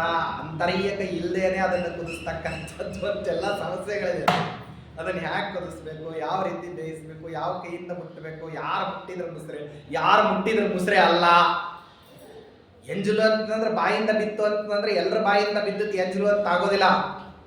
ಕೆಲವು ಎಂಜಲಾದ್ರೆ ಪವಿತ್ರ ಅಂತ ಅನ್ನೋದಿದೆ, ಗೊತ್ತಿಲ್ಲ ನಿಮಗೆ? ಬಹಳ ವಿಚಿತ್ರ ಇದೆ. ಕರು ಕಚ್ಚಿರ್ತಕ್ಕಂಥ ಹಾಲೇ ವಾಸ್ತವದಲ್ಲಿ ನಿಮ್ಗೆ ಅಭಿಷೇಕಕ್ಕೆ ಬರೋದೇ ಹೊರತು ಕರು ಕಚ್ಚದೇನೆ ಹಾಲನ್ನು ಕರ್ಕೊಂಡ್ ಬಂದ್ಬಿಟ್ರೆ ಅದು ಹಾಲು ಮಡಿಗೆ ಬರಲ್ಲ. ಶಾಸ್ತ್ರ ಕೆಲವಾರು ವಿಷಯದಲ್ಲಿ ಬಹಳ ವಿಚಿತ್ರವಾಗಿದೆ. ಆದ್ರಿಂದ ಅದಕ್ಕಾಗಿ ಹಿಂಗೆಲ್ಲ ಇರುವಂತಹ ಪದಾರ್ಥಗಳೇನಿದ್ದಾವೆ ಅಂತಹ ಪದಾರ್ಥಗಳನ್ನ ಸಿದ್ಧ ಮಾಡ್ಕೋಬೇಕು. ಆಗಿನ ಕಾಲಕ್ಕೆಲ್ಲ ಏನು ಯಾರೋ ದುಡಿಮೆಗಾಗಿ ಕೂಲಿ ಕೊಟ್ಟು ಕೆಲಸ ಮಾಡಿದ್ರೆ ಮಾಡಿ ಹೋಗುವಂತ ಜನಗಳಲ್ಲ ಅವರೆಲ್ಲ ಪ್ರೇಮ, ಆದರ, ಅಭಿಮಾನ, ಅಕ್ಕರೆ, ಆಸ್ಥೆ, ಸಂಸಾರ ನಿರ್ವಹಣೆ ಇದಕ್ಕಿರ್ತಕ್ಕಂತಹ ಬಹುದೊಡ್ಡದಾದಂತಹ ಉದಾತ್ತತೆ. ಅವ್ರ ಮನೆ ಕೆಲಸ ನಾವು ಮಾಡಿಬಿಟ್ರೆ ಏನ್ ಅನ್ಕೊಳ್ಳೋದೋ ಏನೋ, ಅಥವಾ ನಾವು ಮಾಡಿಬಿಟ್ರೆ ನಮ್ಮ ಕೈಯಲ್ಲಿ ಸೌದು ಹೋಗ್ಬಿಡ್ತಾವೋ ಏನೋ, ಇನ್ನೊಬ್ರ ಕೆಲಸ ನಾವ್ಯಾಕೆ ಮೈ ಬಗ್ಗಿಸಿ ಮಾಡಬೇಕು, ಇವೆಲ್ಲ ಯೋಚನೆಗಳು ಎಂದೂ ಬರೋ ಹಂಗಿಲ್ಲ ಅಲ್ಲೇ. ಹತ್ತಾರು ಮದುವೆಗಳಲ್ಲಿ, ನೂರಾರು ಮದುವೆಗಳಲ್ಲಿ ಯಾರ್ಯಾರು ಹೆಚ್ಚೆಚ್ಚು ಮದುವೆಗಳಿಗೆ ಹೋಗಿ ಬಂದಿರ್ತಾರೋ ಅವರನ್ನ ಕೇಳಿ ಕೇಳಿ ಮಾಡತಕ್ಕಂತಹದ್ದು ಕೆಲಸಗಳು. ಯಾವುದನ್ನು ಮಾಡಬೇಕು, ಹೇಗೆ ಮಾಡಬೇಕು, ಯಾವ ರೀತಿ ಮಾಡಬೇಕು, ಜ್ಯೇಷ್ಠದಲ್ಲಿ ಮುಹೂರ್ತ ಇಟ್ಟರಂಗೆ ಮುಹೂರ್ತ ಇಡ್ತಿರೋ ಹಂಗೆ ಕಾರ್ಯಕ್ರಮ ಶುರು. ಮುಹೂರ್ತ ಅಷ್ಟೇ ನಿರ್ಧಾರ ಮಾಡೋದು ಗಂಡಸರು, ಇನ್ನು ಉಳಿದ ಕೆಲಸ ಎಲ್ಲ ಅಲ್ಲಿ ಹೆಂಗಸರುಗಳದ್ದು ಅದೊಂಥರ ಸರ್ಕ್ಯುಲೇಟ್ ಆಗಿ ಕೆಲಸಗಳು ನಡೀತಾ ಇರಬೇಕು. ಹಾಗೆ ಹೋಗುವಂತಹ ಮದುವೆಗೆ ಹೋಗ್ಬಿಟ್ಟಿದ್ದಾರೆ. ಅಲ್ಲಿ ಹೋದ್ರೆ ಯಾರು ಇವ್ರನ್ನ ಯಾರು ಕೇಳೋರು? ವಿಚಿತ್ರವಾದಂತಹ ಕಾರ್ಯಕ್ರಮ. ಸುಜನತಾಪ ಗಮಾಗಮ ಸಂಗಮ ಪ್ರತಿಸಭಾಜಿತ ಪೂರ್ವಕ ಸಂಗ್ರಮೆ. ಆ ಸಂಭ್ರಮದಲ್ಲಿ ಮುಳುಗೋಗ್ಬಿಟ್ಟಿದ್ದಾರೆ. ತಾಯಿಯಾದವಳು ಹೋದ್ಲು, ಇವರನ್ನು ಬಿಟ್ಲು ಆ ಕಾರ್ಯಕ್ರಮಗಳಲ್ಲಿ ವ್ಯಸ್ತಳಾಗ್ಬಿಟ್ಟು. ಪ್ರಾಚೀನರೆಲ್ಲ ಇದ್ದದ್ದೇ ಹಂಗೆ. ಏನೋ 1-2 ಹೊಡೆದವ್ರಿಗೆ ಬೆಲೆನೇ ಇಲ್ಲ. 10-12 ಹೊಡೆದಿದ್ದಾರೆ ಅಂತಂದ್ರೆ ಬಹಳ ದೊಡ್ಡ ಬೆಲೆ. ಅವರು ಮೊದಲು ಮಣಿ ಹಾಕ್ರಿ ಅವ್ರಿಗೆ ಅಂತ. ಮುತ್ತೈದೆ ಅಂತ ಕೂಡಿಸ್ಬೇಕಾ, 12 ಹೊಡೆದಕ್ಕಿಂತ ಕರೀರಿ ಮೊದಲು ಅಂತ. ಹೆಚ್ಚು ಹೊಡೆದಿದ್ದಾಳೆ ಅಂತಂದ್ರೆ ಹೆಚ್ಚು ಪ್ರಿಯಾರಿಟಿ, ಫಸ್ಟ್ ಅವ್ರನ್ನ ಕೂಡಿಸ್ರಿ. ಯಾಕೆ ಅಂತಂದ್ರೆ ಸಂಸಾರ ಅನುಭವ ಹೆಚ್ಚು ಅವರಿಗೆ. ಸಂಸಾರದಲ್ಲಿ ಹೆಚ್ಚು ಏಳುಬೀಳುಗಳನ್ನು ಕಂಡಿದ್ದಾರೆ, ಸಂಸಾರದಲ್ಲಿ ಹೆಚ್ಚು ಸುಖ ದುಃಖಾದಿಗಳನ್ನು ಉಂಟಿದ್ದಾರೆ. ಆದ್ರಿಂದ ಅವರ ಆಶೀರ್ವಾದ ತುಂಬಾ ಪ್ರಬಲ ಅಂತ ಹೇಳಿ ಮೊದಲು ಕರೀತಿದ್ರಂತ. ಹೀಗಾಗಿ ಅಂಥ ಒಂದೆಲ್ಲ ಅದೊಂದು ವಿಚಿತ್ರವಾದಂತಹ ಉತ್ಸವ ಇದೆಲ್ಲ ಸೇರ್ಕೊಂಡಿರ್ತಕ್ಕಂಥದ್ದು. ಜನ ಬರೋರನ್ನ ಆಧರಿಸೋರು ಒಂದು ವರ್ಗದವರು. ಅವರಿಗೆಲ್ಲ ಅನ್ನೋದಕಗಳನ್ನ ಇಷ್ಟು ಜನ ಮತ್ತೆ ಕೆಲಸ ಮಾಡ್ತಿದ್ದಾರೆ ಅಂದ್ರೆ ಅವ್ರಿಗೆ ಕಾಲಕ್ಕೆಲ್ಲ ಅನ್ನೋದಕಗಳನ್ನ ಕೊಡ್ಬೇಕಲ್ಲ. ಅವ್ರಿಗೆ ಕಾಲಕ್ಕೆ ಊಟ, ತಿಂಡಿ, ಉಡುಗೆ, ನೀರು, ನಿಡಿ ಎಲ್ಲ ಕೊಟ್ಟು ಪೂರೈಸಿ ಅವರವರು ಆಯಾ ಕಾಲಗಳಲ್ಲಿ, ಯಾಕಂದ್ರೆ ನೂರಾರು ಜನ, ಸಾವಿರಾರು ಜನ ಒಂದೊಂದು ಊರಿನಿಂದ ಇನ್ನೊಂದು ಊರಿಗೆ ದಿಬ್ಬಣಗಟ್ಟಲೆ ಬರೋ ಅಷ್ಟು ಜನ, ಅಷ್ಟೂ ಜನರಿಗೆ ಆಗ್ಬೇಕು. ಅಷ್ಟೂ ಜನರಿಗೆ ಆಗುವಷ್ಟು ಅಕ್ಕಿ ಭತ್ತ ಕುಟ್ಟಬೇಕು, ಅರಳ ಮಾಡಬೇಕು, ಸಂಡಿಗೆ ಮಾಡಬೇಕಂದ್ರೆ ಅದೇ ಒಂದು ದೊಡ್ಡ ಕಾರ್ಯಕ್ರಮ. ಹಿಂಗಿರುವಂಥ ಸಮುದಾಯದಲ್ಲಿ ಸೇರ್ಕೊಂಡ್ರೆ ತಾಯಿ ನೋಡ್ತಾಳ, ಈ ಮಕ್ಕಳನ್ನೆಲ್ಲ ನೋಡ್ಕೊಳ್ಳಿಕ್ಕೆ ಇನ್ನೊಂದು ಡಿಪಾರ್ಟ್ಮೆಂಟ್ ಬೇರೆ. ಅಲ್ಲಿ ಯಾರೋ ಯಾವ ಅಮ್ಮನೋ ಯಾವ ಅಪ್ಪನೋ ಹೋದ ನಂತರದಲ್ಲಿ ಆ ಅಪ್ಪ ಒಂದು ಕಡೆ, ಆ ಅಮ್ಮ ಒಂದು ಕಡೆ, ಈ ಮಕ್ಕಳನ್ನ ನೋಡ್ಕೊಳ್ಳೋರೆ ಮೂರನೇದವ್ರು. ನಿಮ್ಮಮ್ಮ ಯಾಕೆ ಬೇಕು ಅಮ್ಮ ಅಂತ ಯಾಕೆ ಬಾಯ್, ಏನು ಅಡಿಗೆ ಊಟ ಬೇಕಾದ್ರೆ ಬಾಯಿ ಕೂತ್ಕೋ ಇಲ್ಲಿ ಅಂತ ಹೇಳಿ ಕೈ ತುತ್ತು ಕಲಿಸಿ ಹಾಕಿಬಿಟ್ರೆ 35 ಜನ 40 ಜನರಿಗೆ ಒಟ್ಟಿಗೆ ಒಂದೇ ಸರ್ತಿ ಕಲಿಸಿ ಹಾಕೋ. 2ನೇ ತುತ್ತು ಬರೋ ಹಂಗೆ ಇಲ್ಲೇ ಇಲ್ಲ, ಒಂದೊಂದೇ ತುತ್ತು. ಒಂದು ತುತ್ತಿಗೆ ಚರಿತಾರ್ಥರಾಗಿ ಹೋಗ್ಬಿಡ್ಬೇಕು. ಒಂದು ಅರಳಿಟ್ಟು ಅಂತ ಕಲಿಸಿದ್ರೆ ಒಂದಿಷ್ಟು ಪಾತ್ರೆ ಅದನ್ನು ಕಲಿಸಿ ಒಂದು ಸರ್ತಿ ಕೊಟ್ಟು ಬಿಟ್ರು ಅಂತಂದ್ರೆ ಮತ್ತೆ 2ನೇ ಸರ್ತಿ ಎಲಿ ಹಾಕ್ತೀನಿ ಬಡಿಸ್ತೀನಿ ಅನ್ನೋದೆಲ್ಲ ಇಲ್ಲ. ಮಕ್ಕಳಿಗೆಲ್ಲ ಎಲಿ ಒಳಗೆ ಊಟನೇ ಇಲ್ಲ, ಅಪ್ರಾಮಾಣಿಕ ಅದು. ಎಲಿ ಹಾಕಿಬಿಟ್ಟು ಮಕ್ಕಳಿಗೆ ಎಲಿ ಒಳಗೆ ಅದನ್ನ ಎತ್ತವ್ರು ಯಾರು ಅಂತಿದ್ರು. 35 ಜನ 40 ಜನರಿಗೆ ಆ ಮಕ್ಕಳು ಸೇರಿದ್ರೆ ಅವ್ರಿಗೆ ಯಾರು ಬೆಳೆಸೋರ. ಆದ್ರಿಂದ ಏನಪ್ಪಾ ಅಂದ್ರೆ ಒಂದ್ಸರ್ತೆ ಕೂತ್ಕೊಂಡು ಒಬ್ರು ಯಾರ ದೊಡ್ಡವ್ರು ಕೂತ್ಕೊಂಡು ಕೈ ಹಾಕಬಹುದು. ಆಗಿರುವಂತಹ ಪ್ರದೇಶದಲ್ಲಿ ಇವರು ಒಬ್ಬರೇ ಇರ್ಲಿಕ್ಕೆ ಸಾಧ್ಯನ ನೋಡಿ. ಅದಕ್ಕಾಗಿ ಅಲ್ಲಿಂದ ಏನ್ ಮಾಡ್ಬಿಟ್ಟಿದ್ದಾರೆ ಅಂತ ಬಿಟ್ಟು ಹೊರಟು ಬಿಟ್ಟಿದ್ದಾರೆ. ಬಿಟ್ಟು ಹೊರಟ ನಂತರದಲ್ಲಿ ಅವ್ರಿಗೆ ಆವಾಗಲೇ ಗೊತ್ತೇ ಆಗಿಲ್ಲ ಇವನು ಎಲ್ಲರ ಜೊತೆಗೆ ಇದ್ದಾನೆ ಅಂತಲೇ ಪರಿಕಲ್ಪನಾ. ದಿವಸಗಳ ಕಳೆದಾಗ ಏನಾಗಿದೆ ಅಂತಂದ್ರೆ ಮಗ ಇಲ್ಲ ಅಂತ ಅನ್ನೋದು ಗೊತ್ತಾಗಿದೆ. ಆವಾಗ ಹುಡುಕೊಂಡು ಹೊರಟ್ರೆ ಇವರು ತಾಳೆ ಕುಡಿ ದೇವಾಲಯ, ಕಾನನ ದೇವತಾಸನ ಇದನ್ನೆಲ್ಲ ನೋಡಿಕೊಂಡು ಅನಂತಾಸನ ಹತ್ತಿರದಲ್ಲಿ ಬಂದಾಗ, ರಜತಪೀಠಪುರದಲ್ಲಿರುವ ಉಡುಪಿಯಲ್ಲಿರುವ ಅನಂತೇಶ್ವರನ ಹತ್ತಿರದಲ್ಲಿ ಬಂದಂತಹ ಸಮಯದಲ್ಲಿ ಮಧ್ಯಗೆ ಭಟ್ರು ಅವರಿವರ ಹತ್ರ ಮಾರ್ಗ ಎಲ್ಲ ಕೇಳ್ಕೊಂಡು ಎಲ್ಲಿ ಹೋಗಿದ್ದಾನೆ ಹಿಂಗೋದ ಈ ರೀತಿ ಇದ್ದ ನಿಮ್ಮ ಹುಡುಗನ ಈ ರೀತಿ ನಗತಾ ಇದ್ನ, ಅವ್ರು ಸಣ್ಣ ಹುಡುಗನ 5 ವರ್ಷದ ಹುಡುಗ ಅಲ್ಲ, ಇಲ್ಲೇ ಹಿಂಗೆ ಹೋದ ನೋಡ್ರಿ ಅಂತ ಹೇಳಿ ಅವ್ರವ್ರು ಹೇಳಿರ್ತಕ್ಕಂಥ ದಾರಿಯನ್ನು ಹುಡುಕೊಂಡು ಬಂದ್ರೆ ಅಲ್ಲಿ ಸಿಗುತ್ತಾರೆ. ಸಿಕ್ಕಾಗ ಏನಪ್ಪಾ ಯಾರಿದ್ರು ನಿನ್ ಜೊತೆಗೆ, ಹೇಗೆ ಬಂದಿ ಅಂತ ಕೇಳಿದ್ರೆ ಒಂದೊಂದು ದೇವಸ್ಥಾನದಿಂದ ಇನ್ನೊಂದು ದೇವಸ್ಥಾನಕ್ಕೆ ಪರಮಾತ್ಮನ ಎಲ್ಲಿ ದರ್ಶನ ಮಾಡ್ತಿದ್ನೋ ಆ ಪರಮಾತ್ಮ ಮುಂದಿನ ದೇವಸ್ಥಾನಕ್ಕೆ ಕರ್ಕೊಂಡು ಹೋಗ್ತಿದ್ದ. ವ್ಯಾಪ್ತೋಪಾಸಕರಾಗಿರ್ತಕ್ಕಂಥ ವಾಯುದೇವರಿಗೆ ಪರಮಾತ್ಮನ ಸಾಂಗತ್ಯ ಹೆಂಗಿದೆ ಅಂತ ತೋರಿಸ್ಲಿಕ್ಕೆ ಅದನ್ನ ಮಾಡಿದ್ರು ಏನೋ ಅನ್ನೋ ಥರ ಅದನ್ನು ಸಂಗ್ರಹ ಮಾಡಿದ್ದಾರೆ. ಏಕಾಕಿ ಯೋಜನಾಭ್ಯಾಂ ವ್ಯವಹಿತ ಮಗಮದ್ಯಸ್ತ್ರಿವರ್ಷೋ ಅಮರೋಪೋ ಯೋಲಾಲ್ಯೋ ಲೋಕಮಾತ್ರ ಸ್ವಲಿಪಿ ಪರಿಚಯೇ ತಾತ ವಿಸ್ಮೇರ ತಾಕೃತ. ಹಿಂಗೆ 5 ವರ್ಷ ಬರ್ತಿರೋ ಹಂಗೇನೆ ಏನು ಮಾಡಿದ್ದಾರೆ, ಮತ್ತೆ ಮದಿಗೆ ಹಾರ್ಯರು ತಾವು ಲಿಪಿಯನ್ ಅಕ್ಷರಗಳನ್ನು ಪರಿಚಯ ಮಾಡಿಸ್ಬೇಕು ಅಂತ ಬರೆದುಕೊಟ್ಟಿದ್ದಾರೆ. ಮೊದಲನೇ ದಿವಸ ಬರೆದ್ರು, ತೋರಿಸಿದ ನಂತರದಲ್ಲಿ ಮಗನೂ ಕೂಡ ಅದನ್ನು ಬರೆದ. ಮಾರನೇ ದಿವಸ ಬರೆದದ್ದನ್ನೇ ದ್ವಿತೀಯ ವಿಘ್ನ ಆಗಬಾರದು, ಅದಕ್ಕೋಸ್ಕರವಾಗಿ ಅದನ್ನೇ ಬರೆದ್ರಂತೆ. ಅದನ್ನೇ ಬರೆದಿದ್ದಕ್ಕೆ ಅವ್ರು ಕೇಳಿದ್ರಂತೆ, ನಿನ್ನೆ ಬರೆದಿದ್ದನ್ನೇ ಯಾಕೆ ಬರೀತೀರಿ ಅಂತ ಕೇಳಿದ್ರು. ಲಿಪಿಕುಲಂ ನನು ತಾತಕತೆಯ ದಿನೇ ಲಿಖಿತಮೇವ ಪುನರ್ಲಿಖಿತಂ ಕುತಃ ಬರೆದದ್ದನ್ನೇ ಯಾಕೆ ಬರಿತಾ ಇದ್ದೀರಿ ಅಂತ ಕೇಳಿದ್ರೆ ಅವಾಗ ಮದಿಗೆ ಭಟ್ರು ಅಂದ್ರು, ಹಾಗಾದ್ರೆ ನಿನ್ನೆದೆಲ್ಲ ಬರ್ತದ ಅಂತ ಕೇಳಿದ್ರಂತೆ. ಬರೆದು ತೋರಿಸ್ಬಿಟ್ರಂತೆ. ಇಷ್ಟೊಂದು ಪ್ರತಿಭಾವಂತನಾಗಿರ್ತಕ್ಕಂತಹ ಮಗನಿಗೆ ಎಲ್ಲರ ಎದುರಿಗೆ ಪಾಠ ಹೇಳಬಾರದು. ಯಾಕೆಂದ್ರೆ ಇಷ್ಟೊಂದು ಏಕಸಂಧಿ ಗ್ರಾಹಿಗಳಾದಂಥವ್ರಿಗೆ ಎಲ್ಲಾದ್ರೂ ಕಣ್ಣು ಬಿದ್ದು ಬಿಟ್ರೆ ಸಮಸ್ಯೆ ಆಗ್ತದೆ. ಅದಕ್ಕೋಸ್ಕರವಾಗಿ ಏಕಾಂತದಲ್ಲಿ ಕೂಡಿಸ್ಕೊಂಡು ಏನ್ ಮಾಡ್ಲಿಕ್ಕೆ ಆರಂಭ ಮಾಡಿದ್ರಂತೆ, ಅವತ್ತಿನಿಂದ ಪಾಠ ಹೇಳಲಿಕ್ಕೆ ಆರಂಭ ಮಾಡಿದ್ರು. ಯಾಕೆಂದ್ರೆ ಎಲ್ಲಾ ಶಬ್ದಗಳಿಗೆ ಅಭಿಮಾನಿಯಾಗಿರ್ತಕ್ಕಂತಹ ಸರಸ್ವತೀ ದೇವಿ ಯಾರನ್ನ ನಿತ್ಯದಲ್ಲಿ ತಾನು ಉಪಾಸನ ಮಾಡತಕ್ಕಂತಹ ರೀತಿಯಿಂದಾಗಿ ರಂಗಮಂಚ, ಅವರ ವದನ ರಂಗಮಂಚದಲ್ಲಿ ಬಂದು ಕುಣಿತಾ ಇದ್ಲು, ಅಂತವ್ರ ಹತ್ರ ಇಷ್ಟೆಲ್ಲ ವಿದ್ಯೆಗಳು ಇದೆ ಅಂತ ಹೇಳಿ ಭಾವಿಸ್ತಕ್ಕಂಥದ್ದು ಏನ್ ದೊಡ್ಡ ಅಪರೂಪ ಅಲ್ಲ. ಆದ್ರೆ ಅಪರೂಪ ಅಂತ ಅನ್ಸೋದು ಯಾರಿಗೆ ಅಂದ್ರೆ ಮದ್ದಿಗೆ ಮಕ್ಕಳು. ಅದಕ್ಕಾಗಿ ಅವ್ರೇನ್ ಮಾಡಿದ್ರಂತೆ, ಬೇಡ ಇನ್ನೆಲ್ಲ ಎಲ್ಲರ ಸಮಕ್ಷಮದಲ್ಲಿ ಮಗನಿಗೆ ಪಾಠವೇ ಹೇಳೋದು ಬೇಡ, ಪಾಠ ಎಲ್ಲಿ ಹೇಳೋಣ ಅಂದ್ರೆ ಏಕಾಂತದಲ್ಲಿ ಕೂಡಿಸ್ಕೊಂಡು ಹೇಳೋಣ ಅಂತ ಹೇಳಿ ಅದನ್ನ ಹೇಳಿದ್ರು. ಇದಾದ ಕೆಲವು ದಿವಸದ ನಂತರದಲ್ಲಿ ತಾಯಿ ಜೊತೆಗೆ ಅವರೊಬ್ಬರೇ ಹೋಗ್ಬೇಕಾದಂತ ಒಂದು ಪ್ರಸಂಗ. ಪ್ರಾಚೀನರಲ್ಲೆಲ್ಲ ಯಾವುದಾದ್ರೂ ಮಂಗಳೋತ್ಸವಗಳನ್ನ ಮಾಡಿದಂತಹ ಸಂದರ್ಭದಲ್ಲಿ ಜ್ಞಾನ ಸಭಾ ಅಂತ ಒಂದು ಮಾಡ್ತಿದ್ರು. ಜ್ಞಾನ ಸಭಾ ಅಂದ್ರೆ ಅಲ್ಲಿ ಬಂದವರಿಗೆಲ್ಲರಿಗೂ ಕೂಡ ತತ್ವಜ್ಞಾನದ ಪ್ರಸಾರ, ತನ್ನಿಮಿತ್ತವಾಗಿ ತತ್ವಜ್ಞಾನದಿಂದ ಮತ್ತೆ ಉಣಬಡಿಸ್ತಕ್ಕಂಥದ್ದು. ಅನ್ನಾಹಾರಾದಿಗಳನ್ನು ಹೆಂಗೆ ಕೊಟ್ಟಿರ್ತೀವೋ ಹಂಗೆ ನಮ್ಮ ಮನೆಗೆ ಬಂದಂತಹ ಸಮಯದಲ್ಲಿ ನೆನಪಿಟ್ಟುಕೊಳ್ತಕ್ಕಂತಹ ಒಂದು ಶಾಸ್ತ್ರೀಯ ಪ್ರಮೇಯಗಳು, ಅದನ್ನು ಹೇಳೋದು, ಕೇಳೋದು, ಅದನ್ನು ಹೇಳಿಸೋದು, ಇದನ್ನೆಲ್ಲ ಮಾಡಿ ಕಳಿಸ್ತಕ್ಕಂಥದ್ದು. ಅದು ಪ್ರಾಚೀನರಲ್ಲೆಲ್ಲ ಇತ್ತದು ಸಂಪ್ರದಾಯ ಇದ್ದಂಗೆ. ಅದು ಎಲ್ಲಿವರೆಗೆ ಇತ್ತಲ್ಲ ಅಲ್ಲಿವರೆಗೆ ಏನಾಗ್ತಿತ್ತು ಅಂದ್ರೆ ಯಾರು ಯಾವ ಕಾರ್ಯಕ್ರಮಕ್ಕೆ ಬಂದಿದ್ದೀವಿ ಅಂತ ಗೊತ್ತಾಗ್ತಿತ್ತು. ಇವಾಗ ಏನಂದ್ರೆ ಯಾವ ಕಾರ್ಯಕ್ರಮಕ್ಕೆ ಹೋಗಿದ್ದೀರಿ ಅಂತಂದ್ರೆ ಒಬ್ಬ ಹಾಸ್ಯ ಮಾಡ್ತಾರೆ. ಮದುವೆಗೆ ಹೋಗಿದ್ದು ಒಬ್ಬೊಬ್ಬರ ಬಾಯಿಂದ ಕೇಳಿದ್ರೆ ಒಬ್ಬೊಬ್ರು ಒಂದೊಂದು ರೀತಿ ಉತ್ತರ ಕೊಡ್ತಾರೆ. ಯಾರು ಹೋಗಿದ್ರು ಮದುವೆಗೆ ಅಂತ ಅನ್ನೋದು ಅವ್ರು ಹೇಳೋ ಉತ್ತರದ ಮೇಲೆ ನೀವು ಮದುವೆಗೆ ಅವ್ರು ಯಾವ ರೀತಿ ಸಂಬಂಧಪಟ್ಟವರು ಅಂತ ನೀವು ಅರ್ಥ ಮಾಡ್ಕೊಂಡು, ಮದುವೆಗೆ ಅವ್ರು ಯಾವ ರೀತಿ ಸಂಬಂಧಪಟ್ಟವರು ಅಂತ ಅವ್ರು ಕೊಡೋ ಉತ್ತರದ ಮೇಲೆ ಮದುವೆ ಹೇಗಿತ್ರಿ ಮದುವೆ ಅಂತಂದ್ರೆ ಊಟ ಚೆನ್ನಾಗಿತ್ತು ಅಂತ ಹೇಳಿದ್ರು ಅಂದ್ರೆ ದೇ ಆರ್ ಡಿಸ್ಟೆಂಟ್ ರಿಲೇಟಿವ್ ಅಂತ ನೀವು ಅರ್ಥ ಮಾಡ್ಕೊಳ್ಳಿ. ಅವ್ರೇನಾದ್ರೂ ಪ್ರೆಸ್ಟೀಜ್ ಇಶ್ಯೂಗಳನ್ನ ಮಾತಾಡಿದ್ರು ಅಂದ್ರೆ ಅವ್ರು ಬಂಧುವರ್ಗದವರು ಅಂತ ತಿಳ್ಕೊಬೋದು. ವರನ ಕುಲ ಗೋತ್ರಗಳು ಇದ್ರ ಬಗ್ಗೆ ಮಾತಾಡ್ತಿದ್ದ ಅಂದ್ರೆ ಅವ ಬಹಳ ದೂರದವನಲ್ಲ, ಅವ ಕನ್ಯಾನ ಅಪ್ಪ ಅಂತ ತಿಳ್ಕೊಬೋದು.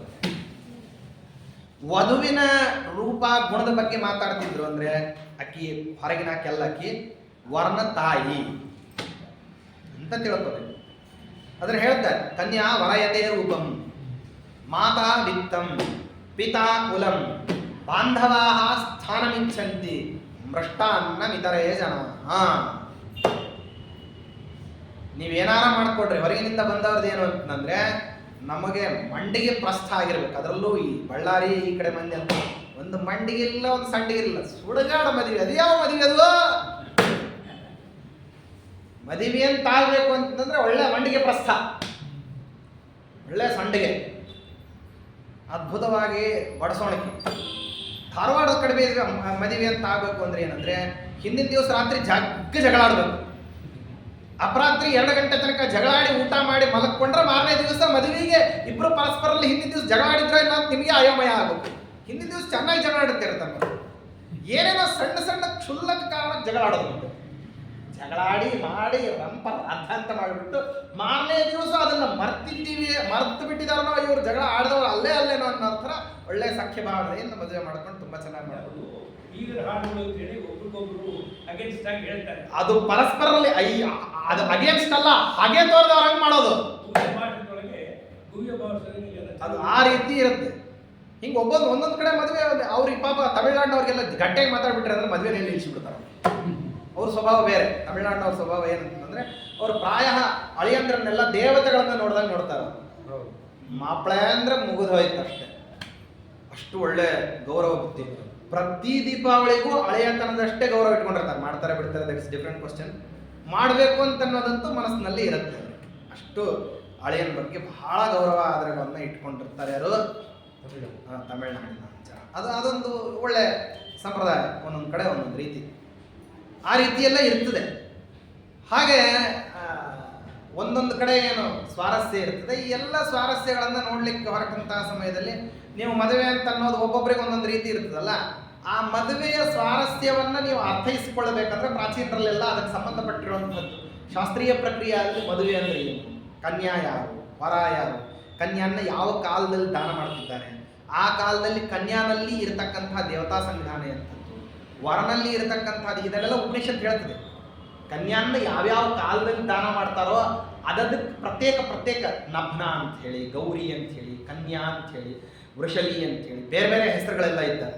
ಯಾವ ಯಾವ ವಯಸ್ಸಿನಲ್ಲಿ ದಾನ ಮಾಡ್ತಾರೋ ಆ ದಾನ ಅಂತ ಹೇಳಿ ಆ ಮದುವೆ ಕರೀತಾರೆ. ಇದೆಲ್ಲ ಏನಾಗಿದೆ ಅಂದ್ರೆ ಇವತ್ತಿನ ಕಾನೂನು ಕಟ್ಲೆಗಳು ಇನ್ನೊಂದು ಮತ್ತೊಂದು ಎಲ್ಲ ಬಂದುಬಿಟ್ಟು ಆ ಮಾತುಗಳನ್ನು ಕೂಡ ಜನ ಆಡೋದನ್ನು ನಿಲ್ಲಿಸ್ಬಿಟ್ಟಿದ್ದಾರೆ. ಮಾತಾಡ್ಲಿಕ್ಕೆ ಏನು ತೊಂದರೆ ಇಲ್ಲ, ಅದನ್ನು ಮಾಡ್ಲಿಕ್ಕೆ ಅಷ್ಟೇ ತೊಂದರೆ ಮಾಡಿದ್ದಾರೆ ಹೊರತಾಗಿ ಮಾತಾಡ್ಲಿಕ್ಕೆ ಏನು ತೊಂದರೆ ಮಾಡಿಲ್ಲ. ಅದನ್ನು ತಿಳ್ಕೊಳ್ಳಿಕ್ಕೆ ಮಾತಾಡ್ಲಿಕ್ಕೆ ಕೂಡ ಏನಂದ್ರೆ ಜನ ಅದು ಏನೋ ಅಶಿಷ್ಟ ಸಂಪ್ರದಾಯ ಅಥವಾ ದೊಡ್ಡ ಸಂಪ್ರದಾಯ, ಯಾಕೆಂದ್ರೆ ಅದು ಏನು ಅಂತ ಇವ್ರಿಗೆ ತಿಳಿದ್ರೆ ತಾನೇ ಆನಂತರದಲ್ಲಿ ಅದರ ಬಗ್ಗೆ ವಿಮರ್ಶೆ ಮಾಡ್ತಕ್ಕಂಥದ್ದು. ದೀದಿಕಾರ ಒಂದು ಮಾತು ಹೇಳ್ತಾರೆ, ನಮ್ಮ ನ್ಯಾಯಶಾಸ್ತ್ರದ ಗಂಗೇಶೋಪಾಧ್ಯಾಯನ ವ್ಯಾಖ್ಯಾನಕಾರ, ಚಿಂತಾಮಣಿಕಾರನಿಗೆ ವ್ಯಾಖ್ಯಾನಕಾರ ದೀದಿಕಾರ. ಅವನಂತಾನೆ, ನನ್ನ ಸಿದ್ಧಾಂತ ನಾನು ಬರೆದದ್ದನ್ನು ನೋಡಿ ನೀವು ತುಂಬ ಚೆನ್ನಾಗಿದೆ ಅಂತ ಹೇಳಿಬಿಟ್ಟು ನನ್ನನ್ನು ಬೆನ್ನು ತಟ್ಟಿ ಪ್ರೋತ್ಸಾಹ ಮಾಡೋದಕ್ಕಿಂತಲೂ, ಅರ್ಥ ಮಾಡ್ಕೊಳ್ದೇನೆ ತುಂಬ ಚೆನ್ನಾಗಿದೆ ಅಂತ ನೀವು ಬೆನ್ನು ತಟ್ಟೋದಕ್ಕಿಂತಲೂ ಚೆನ್ನಾಗಿ ಅರ್ಥ ಮಾಡಿಕೊಂಡು ನೀವು ಖಂಡಿಸ್ಬಿಟ್ರೆ ನನಗೆ ಬಹಳ ಪ್ರೀತಿ ಆಗ್ತದೆ ಅಂತ ಮಾತಾಡ್ತಾರೆ. ಅರ್ಥನೇ ಆಗದೇನೆ ನೀವು ತುಂಬ ಚೆನ್ನಾಗಿದೆ ಅಂತ ಹೇಳಿ ಹಲ್ಲು ಕಿರಿಯೋದ್ರ ಬದಲಾಗಿ ಒಂದು ಕೆಲಸ ಮಾಡಿ, ಏನಂದ್ರೆ ಚೆನ್ನಾಗಿ ಓದಿ ನಾ ಏನು ಬರೆದಿದ್ದೀನಿ ಅಂತ ಅರ್ಥೈಸಿಕೊಂಡು ನನ್ನ ಮಾತನ್ನ ನಿರಾಕರಣೆ ಮಾಡಿ, ನನ್ನ ಮಾತನ್ನ ಖಂಡಿಸಿ, ಅದಕ್ಕೆ ನನಗೆ ತುಂಬ ಆನಂದ ಆಗ್ತದೆ ಅಂತ ಹೇಳಿ ಒಂದು ಮಾತು ಹೇಳ್ತಾನೆ. ಅದು ವಾಸ್ತವದಲ್ಲಿ ಶಾಸ್ತ್ರೀಯ ಪ್ರಣಾಳಿಯಲ್ಲಿ ಇದೆ. ಹಾಗೆ ಆವಾಗಿನ ಕಾಲಕ್ಕೆಲ್ಲ ಅಂಥದ್ದೊಂದು ಪ್ರಸಂಗ, ಆ ಪ್ರಸಂಗಕ್ಕೋಸ್ಕರವಾಗಿ ಏನಾಗಿದ್ದಾರೆ ಅಲ್ಲೊಬ್ಬ ಶಿವ ಅಂತ ಹೇಳಿ ಒಬ್ಬ ಬ್ರಾಹ್ಮಣ, ಅವನೇನು ಮಾಡಿದ್ದಾನೆ, ತಾನು ಭಾಗವತದ ಉಪನ್ಯಾಸವನ್ನು ಮಾಡ್ತಿದ್ದಾನೆ. ಇವರು ಹೋಗಿ ಕೇಳಿದಾಗ ಅವನು ಹೇಳ್ತಿರೋಂತಹ ಸಮಯದಲ್ಲಿ ಮಧ್ಯದಲ್ಲಿ ಏನು ಮಾಡಿದ್ದಾನೆ, ಕಪೋಲ ಕಲ್ಪಿತವಾದಂತಹ ಅರ್ಥಗಳನ್ನು ಶ್ಲೋಕಗಳಿಗೆ ಹೇಳಲಿಕ್ಕೆ ಆರಂಭ ಮಾಡಿದ. ಅದನ್ನು ಖಂಡಿಸ್ಲಿಕ್ಕೆ ಎದ್ದು ನಿಂತ್ಕೊಂಡು 3 ವರ್ಷದ ಮಗು, ಆ 3 ವರ್ಷ ಮಗು ಎದ್ದು ನಿಂತ್ಕೊಂಡು ಮಾತಾಡ್ಲಿಕ್ಕೆ ಆರಂಭ ಮಾಡಿದರೆ ಮೊದಲು ಎಲ್ಲರೂ ಏನೋ ಹೇಳ್ತದೆ ಅಂತ ಅನ್ಕೊಂಡು, ಆದರೆ ಇವನು ಮಾಡ್ತಕ್ಕಂತಹ ಶ್ಲೋಕೋಚ್ಚಾರಣೆಯನ್ನು ಪುನರುಚ್ಚಾರ ಮಾಡಿಬಿಟ್ಟು ಅದಕ್ಕೆ ಅರ್ಥ ಹೇಳಲಿಕ್ಕೆ ಆರಂಭ ಮಾಡಿದಾಗ ಎಲ್ಲರೂ ಆ ಕಡೆ ಇದ್ದವ್ರು ಈ ಕಡೆ ಮಗುವಿನ ಕಡೆ ತಿರ್ಕೊಂಡು ಬಿಟ್ಟರೆ ಆ ಕಡೆ ಪುರಾಣ ನಡೆಯೋದಕ್ಕೆ ಬೆನ್ನೆ ಮಾಡಿಬಿಟ್ರು. ನಾನೇ ಪುರಾಣ ಹೇಳ್ತಿರೋ, ನಿನ್ನ ಪುರಾಣ ಯಾರಿಗೆ ಬೇಕಾಗಿದೆ ಅಂತ ಆ ಕಡೆ ತಿರ್ಕೊಂಡಾಗ ಇವನು ಹೇಳ್ತಕ್ಕಂತಹ ಶ್ಲೋಕ ಇದು. ಈ ಶ್ಲೋಕಕ್ಕೆ ಇವನು ಈ ಅಭಿಪ್ರಾಯವನ್ನು ಹೇಳ್ತಿದ್ದಾನೆ. ಈ ಅಭಿಪ್ರಾಯ ವಸ್ತುಗತ್ಯ ತಪ್ಪು, ಯಾಕೆಂದ್ರೆ ಪೂರ್ವ ಶ್ಲೋಕದಿಂದ ವ್ಯಾಹತಿ ಇದೆ ಅಂತ ತೋರಿಸ್ತಾನೆ. ವಿಮರ್ಶಕರಾಗಿ ಬಂದು ಅಲ್ಲಿ ಬಹುಕಾಲ ವಯೋಮಾನಗಳನ್ನು ಕಳೆದಿರತಕ್ಕಂತಹ ವಯೋವೃದ್ಧರು, ಜ್ಞಾನವಂತರು, ಅವರೆಲ್ಲರೂ ಕೂಡ ಅವನ ಉಪನ್ಯಾಸ ಕೇಳಬೇಕು ಅಂತ ಬಂದವರು ತಿರ್ಕೊಂಡು ಯಾವಾಗ ಕೇಳಿದ್ರು, ಸರಿಯಾಗಿ ಹೇಳ್ತಿದೆಯಲ್ವ ಮಗು ಆದ್ರೆ ಏನಾಯ್ತು, ಸರಿಯಾಗಿ ಹೇಳ್ತಾ ಇದೆ ಶಾಸ್ತ್ರಾರ್ಥವನ್ನ ಅಂತ ಹೇಳಿ ಏನು ಮಾಡಿಬಿಟ್ಟಿದ್ದಾರೆ, ಒಪ್ಕೊಂಡ್ಬಿಟ್ಟಿದ್ದಾರೆ. ಒಪ್ಕೊಳ್ತಿರೋ ಹಾಗೇನೆ ಎಲ್ಲಿಲ್ಲದ ಪ್ರಸಿದ್ಧಿ, ತಾಯಿ ಮರಳಿ ಮನೆಗೆ ಕರ್ಕೊಂಡ್ಬಂದು ಮದಿಗೆ ಭಟ್ರ ಹತ್ರ ಬಂದು ಕೂತ್ಕೊಂಡ್ರು. ವಾಸ್ತವಾಚಾರ್ಯ ಅಂತಾರೆ, ಆ ಶ್ಲೋಕವನ್ನು ಹೇಳಿಬಿಟ್ಟು ಅವನು ಈ ರೀತಿ ಅರ್ಥ ಹೇಳ್ದ, ನನು ಸುತ ವಿತಥಂ ಕಥಿತಂ ತ್ವಯೇ ತ್ಯಮೂದೀರ್ಯ ಸವಿಸ್ಮಯಮಸ್ಮರತ ಪ್ರಕೃತಿತಃ ಕೃತಿತಾ ಖಲು ಮೇಷಿಷೋ ಮದದಿನಾಥ ದಯೋದಯ ದೈತ್ಯಸವು ಅಂತ ಹೇಳ್ತಾರೆ. ಅಪ್ಪ, ಅಲ್ಲಿ ಇಂಥ ಒಂದು ಪ್ರಸಂಗ ನಡೀತಾ ಇತ್ತು.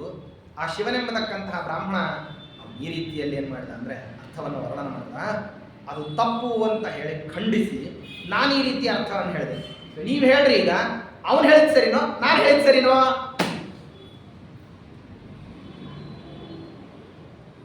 ನಾನು ಈ ರೀತಿ ಅರ್ಥ ಹೇಳಿದೆ, ಅದು ಸರಿಯಾದದ್ದು ಅಂತ ಮಗ ಬಂದು ಕೇಳ್ತಿಲ್ಲ. ಮಗ ಏನು ಹೇಳ್ತಿದ್ದಾನೆ, ಅವನು ಏನು ಹೇಳಿದನೋ ಅದನ್ನ ಅನುವಾದ ಮಾಡಿ ತಾನೇನು ಹೇಳಿದ್ನೋ ಅದನ್ನೂ ತಿಳಿಸಿ, ಈಗ ನೀವು ಹೇಳ್ರಿ ನನಗೆ ಮಾನ್ಯರು, ನೀವು ನಾನು ಹೇಳಿದ್ ಸರಿನೋ ಅವನು ಹೇಳಿದ್ ಸರಿನೋ?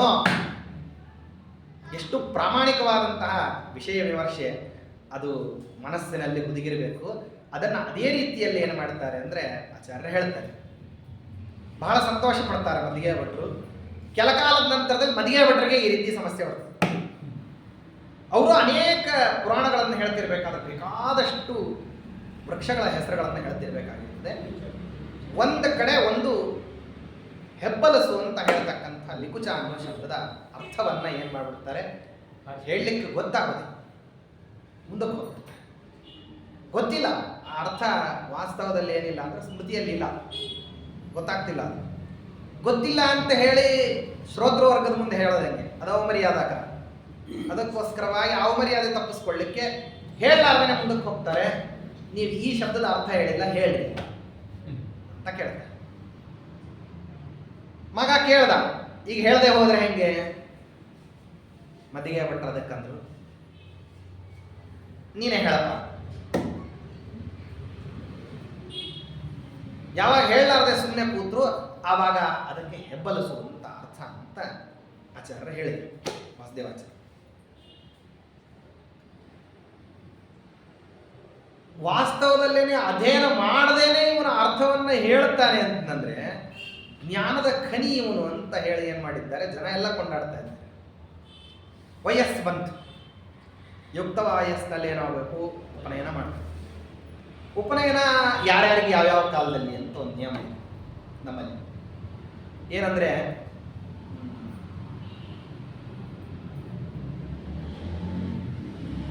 ಬ್ರಾಹ್ಮಣನಿಗೆ 5ನೇ ವರ್ಷ ಬ್ರಹ್ಮವರ್ಚಸ ಕಾಮಸ್ಯ ಕಾರ್ಯೋ ವಿಪ್ರಸ್ಯ ಪಂಚಮಿ ರಾಜ್ಞೋ ಬಲಾರ್ಥಿನಾಂ ಷಷ್ಠೆ ವೈಶ್ಯಸ್ಯ ಅರ್ಥಾರ್ಥಿನೋಷ್ಟಮೆ ಅಂತ ಹೇಳಿ ವಾಸ್ತವದಲ್ಲಿ ಸ್ಮೃತಿ.